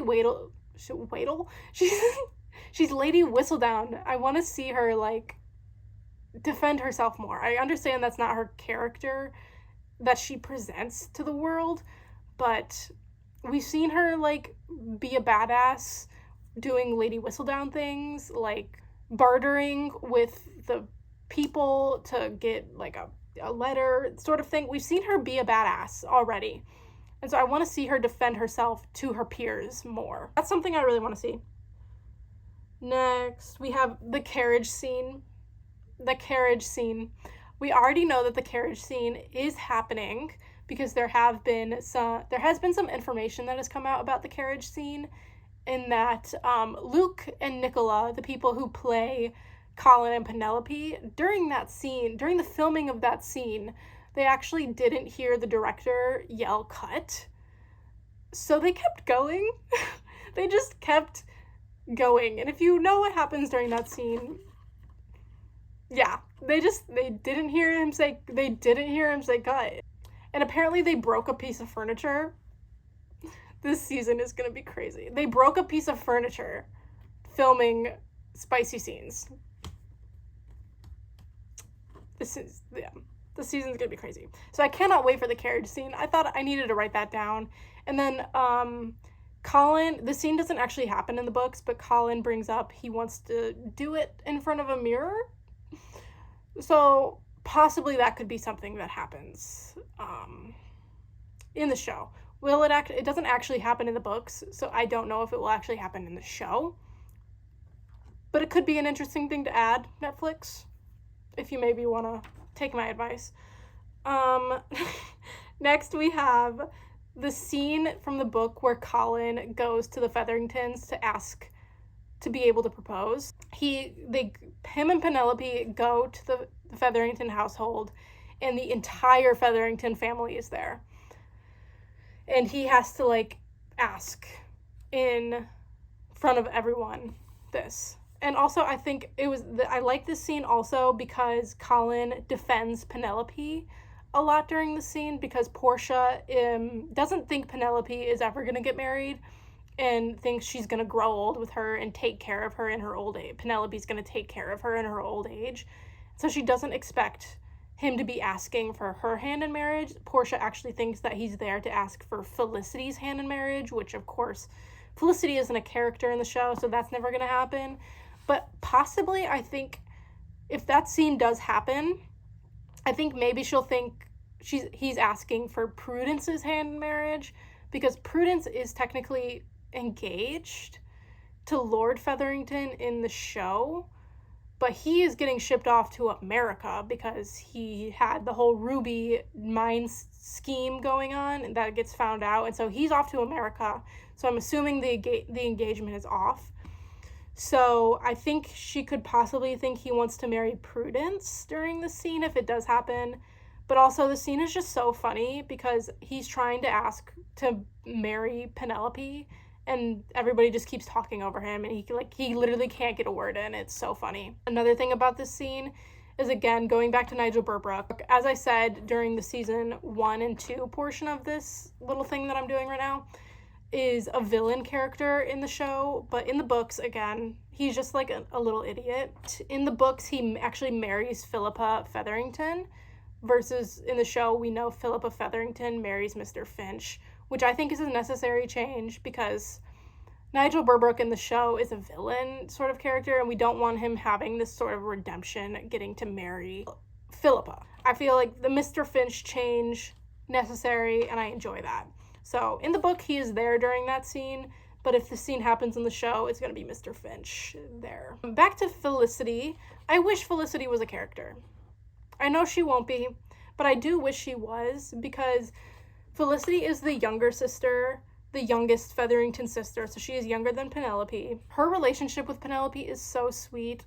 You can tell that they actually love each other, and I wish Penelope could have that sort of positive sisterly relationship that she has in the book with Felicity in the show, but since Felicity doesn't exist in the show, she doesn't get that, and I sort of get, like, Penelope has a sisterly relationship with Eloise, but it's not really the same because they're not actually sisters, they're just best friends, and then at the end of season 2, we know they have a falling out. So I just wish, because Felicity actually, you can tell that they love each other so much and that they care for one another. And I just wish we got to see that, but we will sadly not. Finally, I want to see the relationship between Penelope and Lady Danbury, because in the book, Lady Danbury plays a larger role than she has in the books before, because at the beginning of the book, she sort of creates this game for the entire ton to whoever unmasks Lady Whistledown will be able to, she will pay them £1,000, whoever unmasks her. And so the entire ton goes on this race to try and unmask Lady Whistledown, and Lady Danbury becomes a bigger character, and Penelope and Lady Danbury sort of create this friendship, and I want to see more of this friendship, Penelope and Lady Danbury, because I love those two characters so much, and them as friends, power relationship right there. Them as friends, amazing. So that's actually it from what I read in Romancing Mr. Bridgerton. That's what I want to see in the show. So I have literally no idea. The only things I know about are the carriage scene and then the breaking of the furniture during spicy scenes. That's all I know about season 2. I'm not watching, or season 3. I'm not watching any trailers. I'm trying not to consume any season 3 content because I know that the embargo has lifted. So people who have already seen some episodes and seen some parts of season 3 can make content about it right now. So I'm trying to avoid that at all costs because I want to go in not blind, or I guess sort of blind. I want to go in sort of blind and understand and see the changes for myself. So I'm trying not to consume any of that. So we'll see if I can avoid that for the time being, because literally all I know about is the carriage scene. That's it for now. So we're going to move on to book 5, Eloise's book, and we'll see how I enjoy that. I have already actually started To Sir Philip with Love, and I started this yesterday, and I've been reading a bit today. I don't remember where, I think I got up to page 200 and something. No, I got up to page like 180 yesterday, and I'm currently on page 292. So I did most of my reading yesterday with the audiobook, and I didn't do any of my reading today with the audiobook just because I was watching something else, but we were going to finish this with the audiobook today really quick. Honestly, my thoughts so far, I'm enjoying this book way more than I did the first time. Crazy to me. I think it's because of the audiobook. It's helping me enjoy it. I definitely was starting to feel the feelings that I had last time toward the beginning, right when Eloise first, because the whole premise of this book is Eloise has been in correspondence with Sir Philip, with Sir Philip, geez. She's been in correspondence with Sir Philip, and they have been writing for like over a year because his wife, Marina Thompson, died recently. She tried to kill herself, but she was rescued by Sir Philip and then later died of a fever. So, interesting to see how that's going to go down in the show, because it has to go down because Sir Philip. And I was starting to get the feelings, I'm like, ugh, towards the beginning, but then it started going on and I was enjoying it way more, because I think the reason I didn't like this book the first time around was because I read this book after season 1, before season 2 came out. So, at least I think I did. I didn't think it was very much in Eloise's character, what she does in this book, because she sort of runs off to Sir Philip's home without telling anyone, and she just, like, disappears to go visit with Sir Philip. And I was like, that's not really in Eloise's character. Like, I feel like she wouldn't do that to her family. But then we get season 2 of Bridgerton, the show, and she does stuff sort of similar to that, where she's sort of sneaking around and she's going places she probably shouldn't be without any of her family knowing. And I'm like, oh, maybe that actually is in Eloise's character. That sort of fits. Because in the books, it doesn't really fit. In the book Eloise, it doesn't really fit. But in show Eloise, it really fits. Because in the book, she's not as much as, like, a rebel character as she is. She's not a rebel type of character in the books like she is in the show. So it definitely doesn't fit her vibes for the books. But within the show, she's doing very similar things. So I'm enjoying it way more. I'm enjoying Sir Philip way more than I did the first time. He's still, like, but all the men in these books pretty much are except for Gareth. I could eat my words with that. Maybe watch me, like, absolutely hate Gareth when I get to It's in His Kiss. Watch me just hate him. But I'm enjoying it way more. So this one could go up in the standings. I still really dislike the children in the book. I think any book where there's children involved, except for The House in the Cerulean Sea, I will just not really vibe with it. Like, the children, that sounds so weird to say. But the type of children that they are, they're like these rambunctious, they do a lot of prank type stuff, and it's just like, I don't like them very much. We're gonna finish this real quick. I have less than 100 pages. We're gonna finish, and then we're gonna move on to Francesca's book. But I'm also gonna finish season 2 of Bridgerton right now, and then you'll have already seen it, but I'm gonna talk about my thoughts. But you guys will have already seen all that, so that's it for now.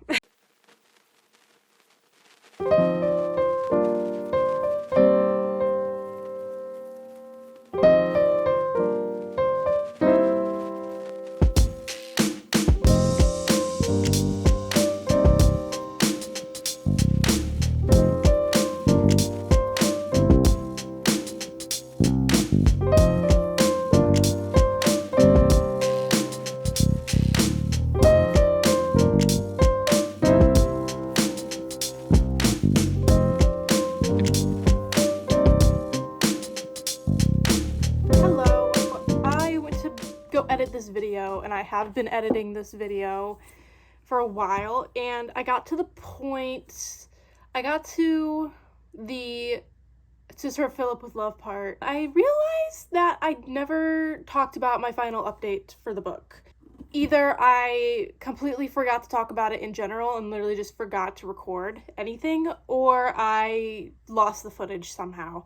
So we're going to come on here and we're going to talk about my thoughts and feelings onto Sir Philip with Love now. I actually enjoyed this book way more than I did the first time. I think that's due to the audiobook. It really helped me get along with it. I enjoyed the characters so much more than I did the first time. Eloise was just a lot better in my opinion. I keep saying to Sir Philip. Sir Philip was a lot better. I really appreciated, and I think I just completely missed like the background of Sir Philip, like his parental background and how he was raised and what he had to deal with growing up. I feel like I completely missed that the first time around because I didn't remember that at all. And it really I feel like it really represents the way he acts as a character, because the way that his father raised him, he really wants to be a good parent to his children, but he doesn't know how, because he never had that sort of relationship with his father as a kid. So he doesn't know how to be that for his children. Having Eloise come in and show him like how to be comfortable around children, it was really nice. And I really, this is the main trope in this book was like a marriage of convenience, because Philip wants a mother for his children since Marina had died, and then Eloise is really wanted a husband. She wanted a husband, but she was like content in her life. But I don't know. She like wanted a husband, but she didn't at the same. It's weird. It was a weird thing. But so it was a marriage of convenience, and I really enjoyed it. I think I'm gonna give it a 4-star. I think I have it like a 3.5 on Goodreads, but probably a 4-star. I feel like all my ratings on Goodreads, now that I'm like sitting down and talking about it and have thought about it a little bit more, everything will probably either go down or up a little bit more. So the first few will probably go down more. But yeah, for now I'm gonna give it a 4-star because I enjoyed it way more. And it definitely fits Eloise's character. The things that she did in this book really fit.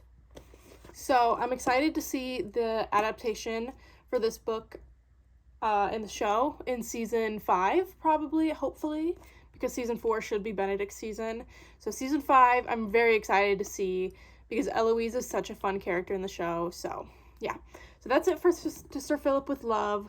We are now going to move on to book 5, Francesca's. So let's go. Besties, it's literally the same. I didn't film an intro for this book either, I don't think. So we're starting I almost said To Sir Philip with Love. We're starting when he was wicked, which is Francesca's story. I really loved this one when I first read it, so I'm very excited to see if I still enjoy it. Maybe I'll enjoy it a little bit more. So, shall we get into it? I think we shall.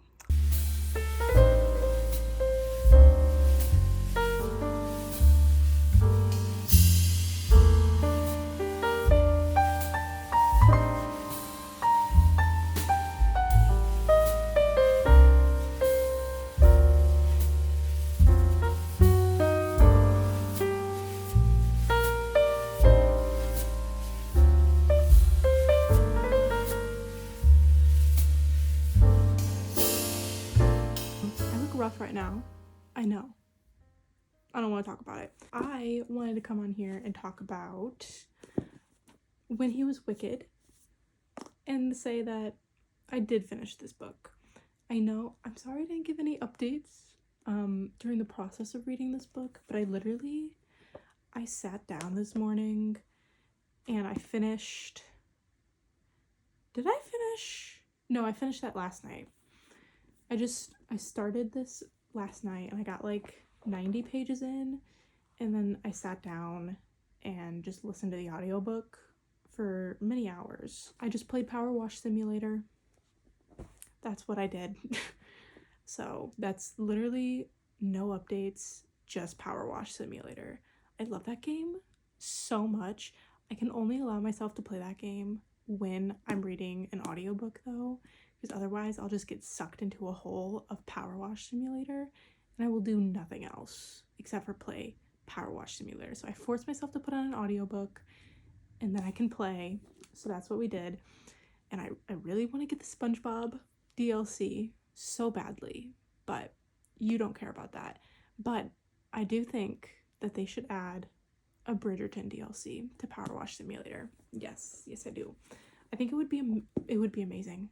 Nobody from Power Wash Simulator is watching this, but if you happen to be, make a Bridgerton DLC. I will give you all of my money. This book I loved this one. I loved it. It was so good. I think it was testament to the fact that I just sat down and listened to it for many, many hours straight. So this book, I never even got to tell you guys what this one was about. So this one is about Francesca, of course. And Francesca is this character who we don't know a ton.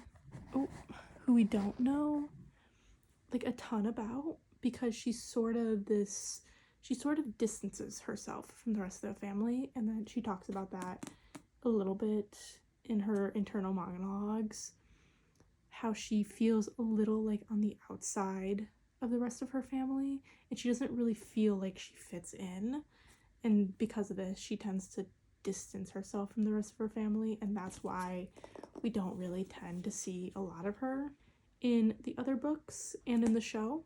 This book felt so different from the rest of the books, and I think that's due to many reasons. The first reason is for the fact that she tends to distance herself, and she doesn't act like a Bridgerton, and that's something that she says in this book. She doesn't really act like the rest of the Bridgertons. She's already married. Unlike any of the other Bridgerton siblings, none of them are married or had been married before the book started. She got married at 19 or 20, I think, and then she becomes widowed because her husband, John, dies very abruptly, very fast, from probably an aneurysm. It might be said in the back how he died. John died of a ruptured cerebral aneurysm. So he died from an aneurysm that they all thought was just a headache. So really scary. And she's widowed at the age of like 22. And the other main character's name is Michael, and he is John's cousin. But they are basically like brothers because they're raised together, and they're basically brothers. But Michael has been in love with Francesca the moment he set eyes on her, which, yeah, love that. And he's just been pining after her, but knowing he can never have her because she is John's wife. But then John dies and she's widowed, and he goes off to India, and then she's in her mourning period, and then they come back together, and Francesca really wants a baby, and so she's trying to marry again. And then Michael wants a wife because he's now the Earl of Kilmartin. He's the Earl of Kilmartin now, so he needs a wife. Things happen. They get together. And oh my god, this book is so horny. Like, so. I feel like these books, for people who actually read spice, are definitely not spicy to them. There's really only like 1 or 2 scenes throughout the entire books that are actually spicy. But this one, it was a lot. Like, I was genuinely shocked. Like, they are freaks. They are freaks in this book. The scenes, there aren't that many scenes really, but the ones that there are, they're freaky, and they're just very descriptive and very long. No pun intended. But they're very, the scenes, yeah, I was genuinely mouth wide open. We're not gonna say that. I was flabbergasted, honestly. But I loved this one. I feel like I loved Michael. He was so funny. The banter between Francesca and Michael, really good. Really good. I enjoyed the sort of moral thoughts behind this relationship, because it's like they wanted to be together, but they kind of didn't want to be together due to their own morals based on her being John's wife, his widow. So that was interesting, and it was definitely a lot different from the rest of the books, which I really enjoyed. The fact that she has already been married So it definitely was a welcome change from the courting and the strict rules and all that. But that's to say, I feel like books 1 through 4 feel like completely different from books 5 through 8.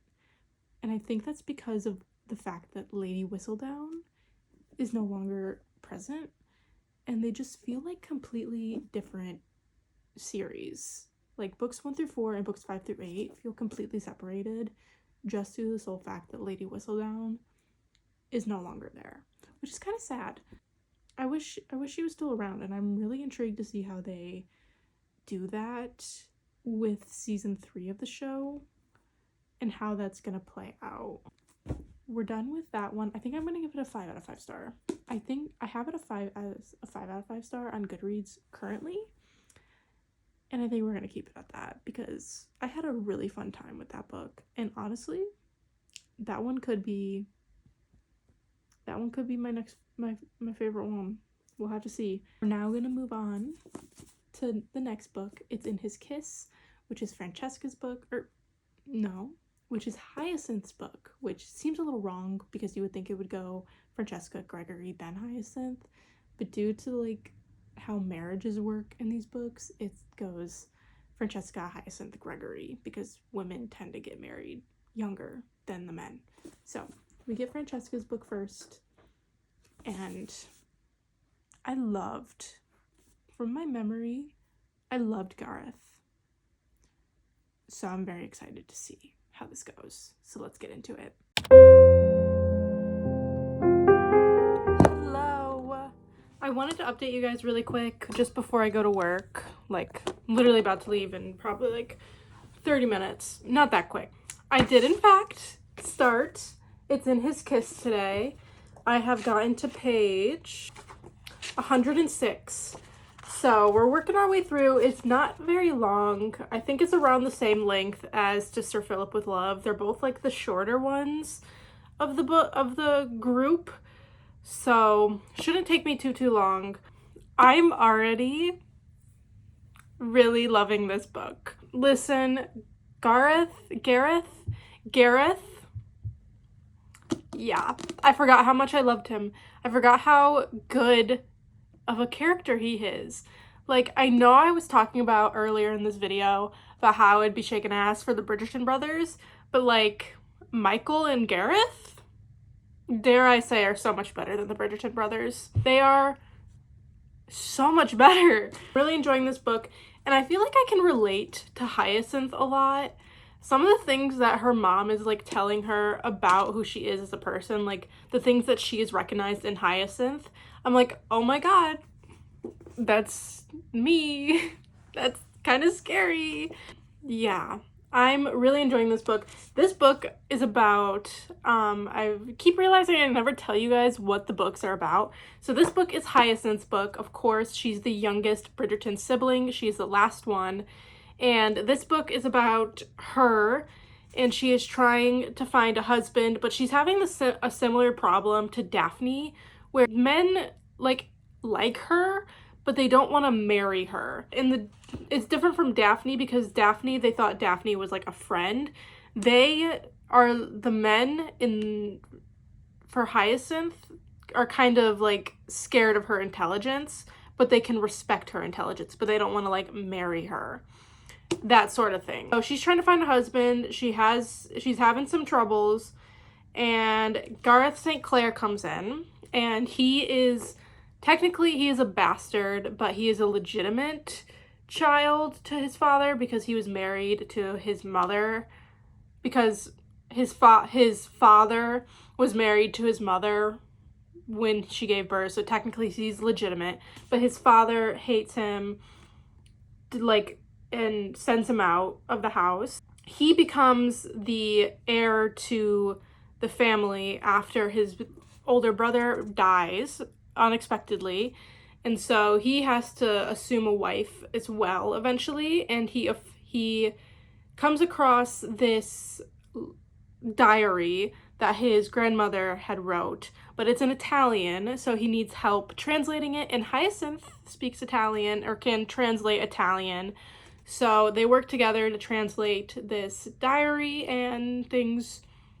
go from there. So yeah, I love Gareth so much. I just remember him being one of my favorites, and so far he's living it up. He's living it up. We'll see with the conflict, when the conflict comes about, how he acts, but I don't remember ever like not enjoying him, and I don't remember him ever having like a temper tantrum to the point where Benedict and Colin, like to the same degree that Benedict and Colin do. So yeah, I'm really enjoying this one.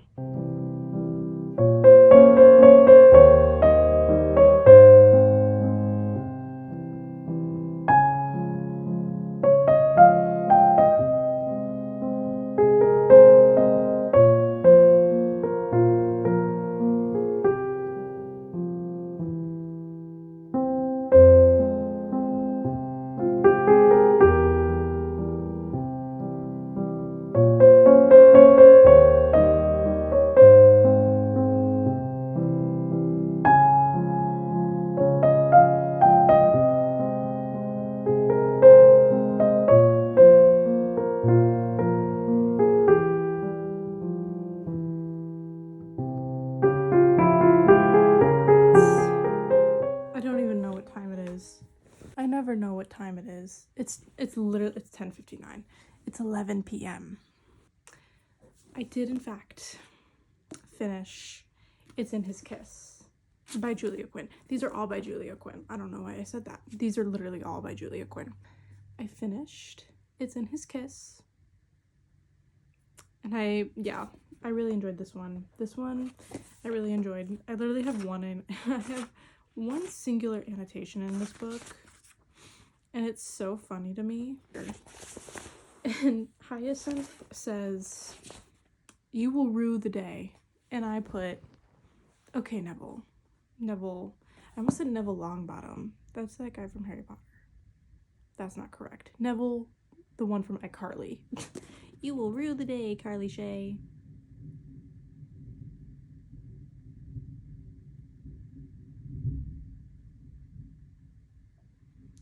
Oh, maybe I will rue the day. Giving this book? What am I giving this book? You know what? We're gonna do it. We're gonna give it a 5 out of 5 star. Gareth? Yeah.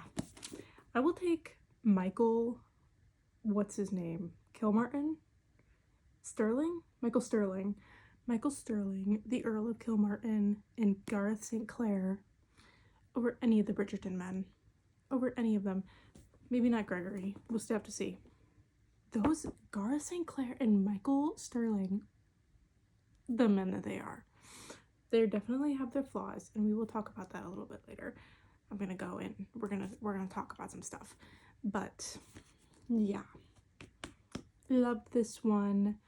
This one was really fun. Hyacinth is such a fun character. Lady Danbury is such a fun character in this book. Yeah, really enjoyed it. So 5 out of 5 star. Finished this like a few hours ago, but I've just been power washing and watching Brittany Broski videos and Cody Co videos while power washing. And I also finished the book on audio solely because sometimes I would like flip through with the audiobook, but I just solely listened to the audiobook while I power washed because I am addicted. I'm quite literally addicted to Power Wash Simulator at this moment. I could just Power Wash Simulator while I'm talking. I'm doing a boat. I'm power washing a boat. So fun. Like just the tension in this book, the way that they've sort of, the banter between Gareth and Hyacinth was so good. It felt like they were friends before, like they were attracted to each other, but they felt like friends even though they weren't friends technically. It was so good. Now we can move on to the 8th, I almost said the 5th, the 8th and final book in the Bridgerton series. Let's do it. And that book is, of course, On the Way to the Wedding by Julia Quinn. Again, these are all by Julia Quinn. Don't know why I said that again. Not me having an annotation in here. Who did this? Who made you? Oh, who did this to you? Oh, wow. I really annotated this one up, didn't I? Okay. Maybe I literally barely remember anything from this book from the first read. This is the longest one, literally by like 2 pages. I think Romancing Mr. Bridgerton is 429 pages, and this one is 432, I think, not including the second epilogue. This one, from what I remember about it, Gregory falls in love with this one woman. She is in love with another person, right? And the woman that he falls in love with's best friend offers to help Gregory fall in love with her because she doesn't think it'll be a good match for her best friend. But then along the way, she falls in love with Gregory. And that's how that goes. And she's engaged. And she falls in love with Gregory. And I remember her uncle is a very bad person and does some very bad things in this book. That'll be exciting. I remember this one gets crazy at the end. That's the thing I remember from it most. I do remember the thing that happens at the end. I'm not gonna say it yet, but I do remember. And it gets crazy. It gets really crazy. So, shall we start? I say we shall.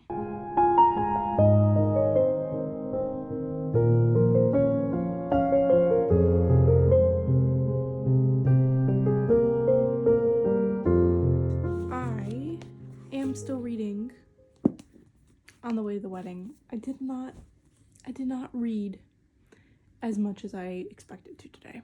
I don't know. I wasn't really in a reading mood today, which felt, this book,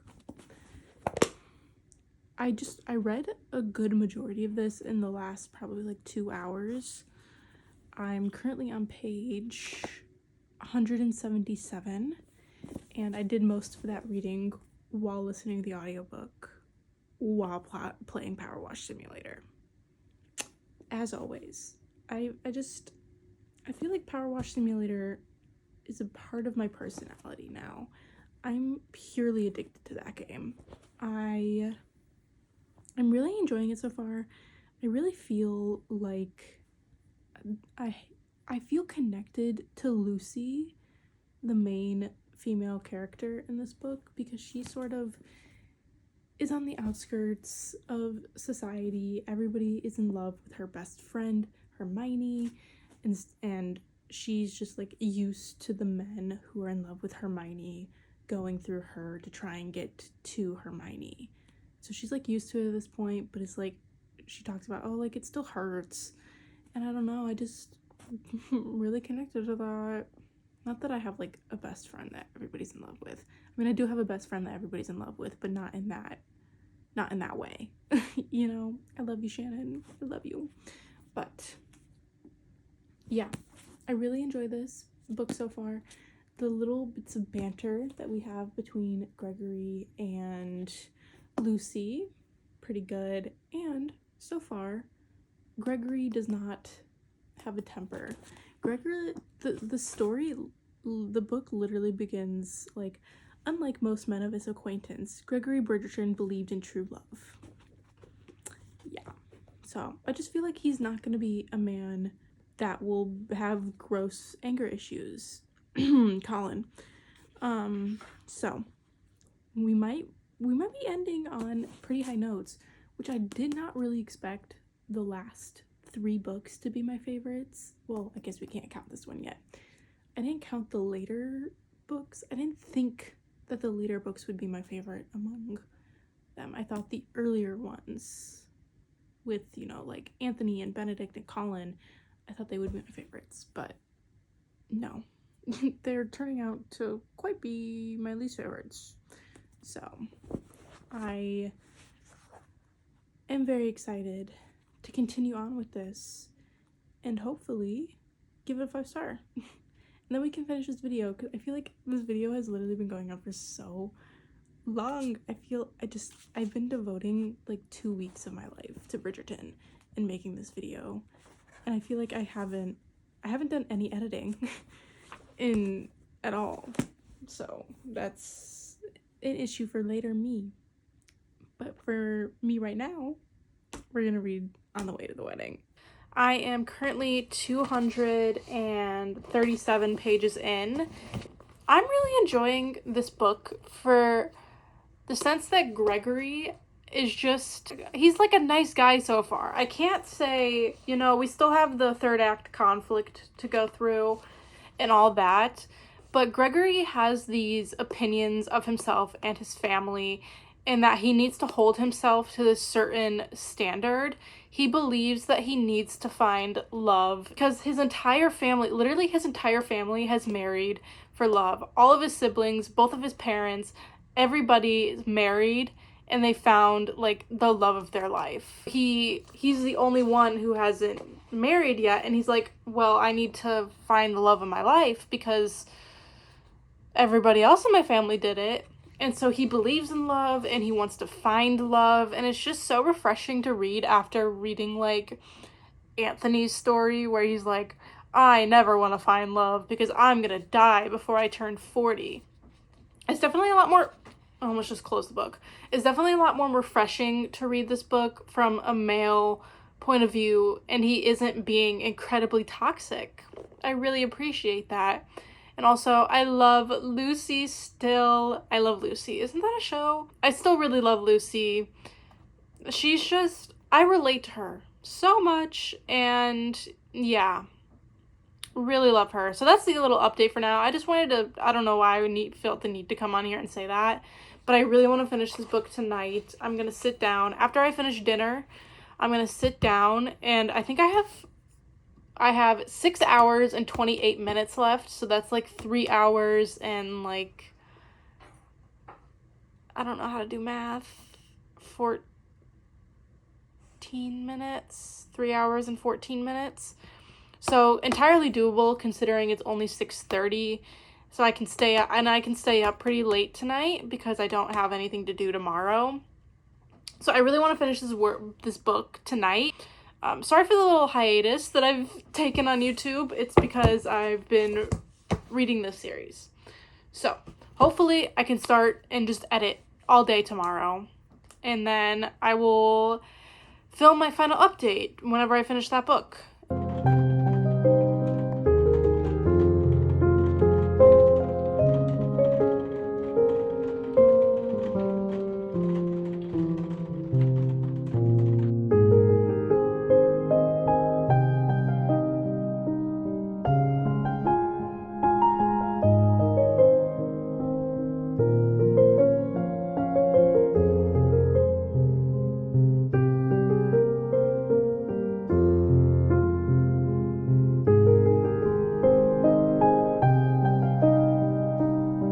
It's now final update time for On the Way to the Wedding, which is Gregory's story. This one was crazy. I feel like this one had the most plot out of all of them. There was just so much going on in this book. The ending was crazy. Yeah. I really enjoyed all the characters in this book. Maybe not Hermione. Hermione was a little annoying, not gonna lie. Hermione, the main characters, I loved Gregory. I loved Lucy so much. I feel like they were just a perfect match. They were almost like friends to lovers, but kind of not, because they were sort of friendly with each other, but they weren't friends. So it was like acquaintances to lovers, if you will. He was in love with her best friend, Hermione, and then Lucy wanted to help Gregory get Hermione because Lucy didn't like the man that Hermione was in love with because he wasn't of their social standings, so she didn't want Hermione to fall in love with or be with him. She was already in love with him, and things turn south. Hermione is she's off the market. Things happen. And then Lucy realizes that she is, in fact, in love with Gregory. And Gregory then realizes that he's in love with Lucy, but Lucy is engaged. And it's an arrangement her uncle set up. She literally can't get out of it. And so they're trying to stop the wedding. Gregory's doing everything he can, and Lucy feels like she has to go along with the marriage because she's being blackmailed by her uncle, and it's literally crazy. And things happen at the end. There's guns involved. It's woof. So yeah, I really enjoyed this one. It was a whirlwind of a time. It was really fun. Yeah, I don't remember what I gave it on Goodreads. I feel like I gave it a 5-star. It was a really fun time.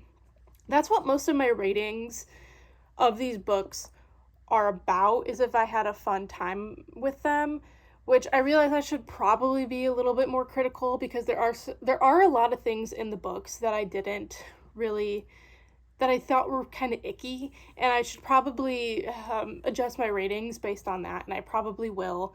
So, but this one, there weren't really icky things that the main characters do in this book. It was mainly the side characters, like her uncle and Mr. Davenport and stuff like that. So I had a fun time with it. I loved Gregory. I loved Lucy. They were so fun together. So I think I'm going to give it 5. But going back to that point of, there were some icky things that went down in mainly the first 4 books. It was mainly in these books right here. All of the sort of like gross things that happened, and it was a theme that I wanted to talk about that I noticed throughout these books, that I definitely noticed them while I was reading, but I was still trying to like formulate how I wanted to talk about them. So there's a main theme of like violence throughout these 4 specifically. A little bit in it's to Sir Philip with Love, but it's not like bad. It's more, he's kind of just like annoying.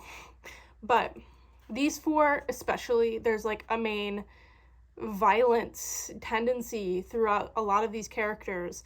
So I wanted to talk about that, and I wanted to like bring it up because I think it's important to talk about the domestic violence and just violence in general throughout these books. So I know that these books were written in the early 2000s. This one was literally written in 2000. But I don't think that gives it a pass to write about the things that happen in these books. So I wanted to bring up that in The Duke and I, Daphne, of course, sexually assaults, what's his name? Simon. She does stuff that him while he's drunk, and he can't fully give his consent. And so it's a gross thing that happens, and I really felt so icky while it was happening, and I feel like it's important to bring up. And it happens in the show a little, like, it happens in the show, that sort of scene, but he's not drunk in the show, like in the book. He's drunk, and she talks about, she's like, oh, I didn't mean to seduce him, it just sort of happened, but like, he can't consent because he was literally almost like blackout drunk, and it was really gross, and I really wanted to talk about it. So, and then in The Viscount Who Loved Me, Anthony just has some like violent tendencies. He literally like kicks Kate in the ribs, and it was really like, was that necessary? Did you need to kick her? Like, she was hiding under your table, I get that, but like, did you need to kick her in the ribs? It was, yeah. And then Anthony, throughout, I talked about it earlier, like throughout the first few books, he literally always is saying like, oh, I'm gonna kill him, like as a joke, but like, is it a joke? I don't know. So, and then of course, An Offer from a Gentleman. But Benedict is weird in this. He's like weird, and I really hope they change that in the show, because the things that he says to Sophie, the things that he thinks about, the things that he does, I can't remember certain things. I can't remember the details about this, but he has these violent thoughts and gross thoughts, and I really did not like it. I really did not enjoy Benedict. And then of course we have Mr. Colin, who, Mr. I have no temper man, even though he has one of the biggest tempers out of all of them. These two, Benedict and Colin, have really bad temper issues. And I know in this book, he literally, like, takes Penelope by the arms and, like, is, like, shaking her. And he, like, bruises her arms because he's holding her so tightly. And he's like, I know that I'm bruising her, but I don't care. Like, it's good that I'm bruising her because she lied to me. And it's like, no, please stop. So I really wanted to talk about the violent themes throughout these books, because yeah, it's important to talk about. It's important to bring up for anybody who maybe wants to read these books, to be aware of that. And if you don't want to read about it, maybe avoid these, because it's gross. I really did not enjoy it. So with that in mind, we are now going to be updating my ranking. So we're gonna update the ranking really quick. I'm gonna do that and we'll come back. We have finished, if I can pick these up. This rating system is completely different from my initial rating system. A lot of this goes on the way that the books made me feel after I had been able to sit and think about it a little bit longer. And unfortunately, a lot of these are due to the men in the books. The rankings that I have these at are it's no representation of the way that I feel about the women of the books, and I'll talk about that. So here we go. Can we see that? It's literally the exact opposite, I feel like. It's crazy. So we're gonna go through it. Let's do that. First one is, of course, When He Was Wicked by Julia Quinn. I almost said by Julia Quinn. When He Was Wicked, which is Francesca's story. Francesca is just, this book, I talked about it a little bit in that portion, in the Francesca portion, but this book is like completely different from the rest of the others because Francesca has already been married, and so her thoughts are just, I feel they're more mature because she's already been through marriage. She's already done all of the things that the other siblings haven't really gone through before, and she just felt more mature in a way, and I really appreciated that. And I really loved Michael. He was so good. Yeah. So that's my number one. Number two is It's in His Kiss, which is Hyacinth's story. I thought the mystery in this one was so fun. Them trying to find these jewels that Gareth's grandmother had hidden.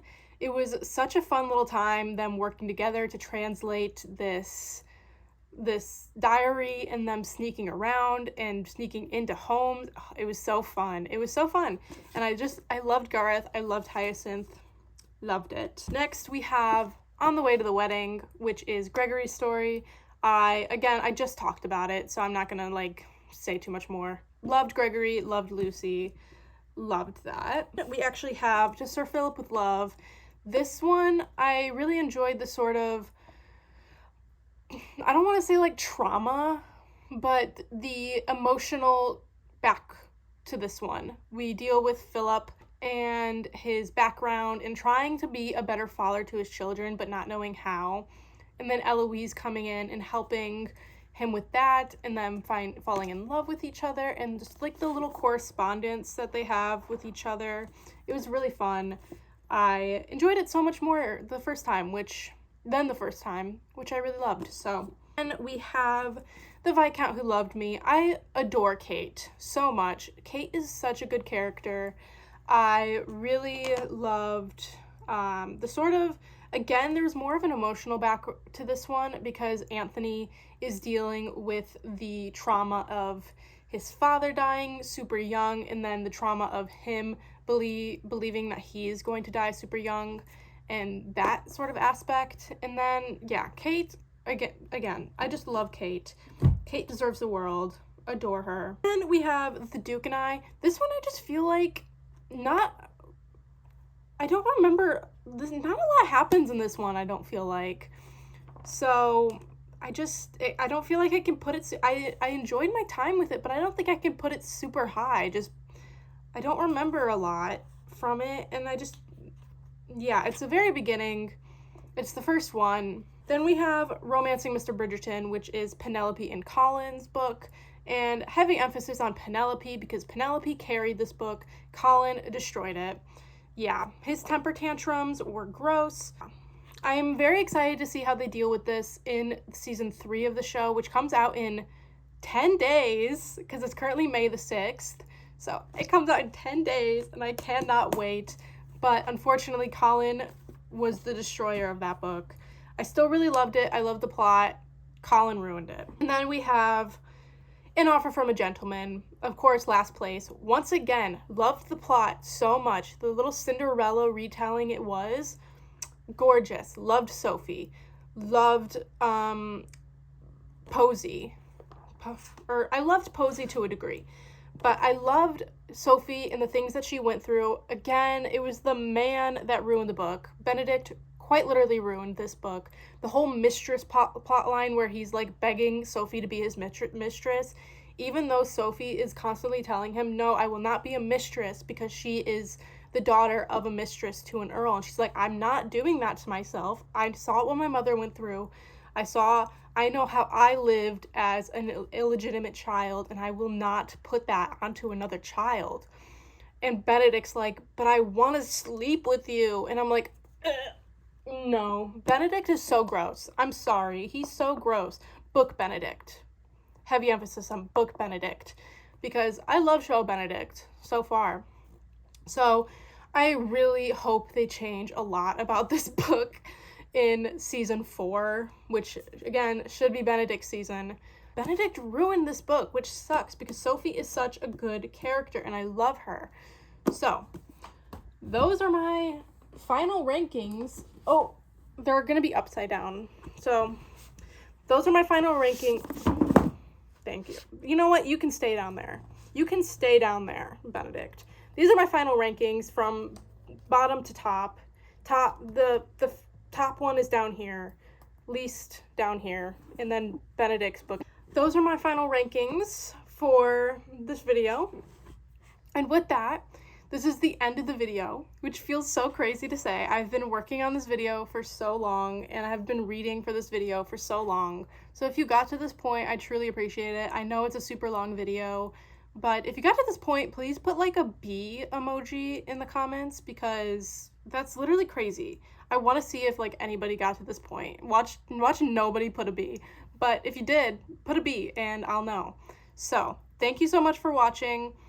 Please like, comment, and subscribe if you really want to. You don't have to, but I would truly, truly appreciate it. And yeah, that's the end. Goodbye. Thank you.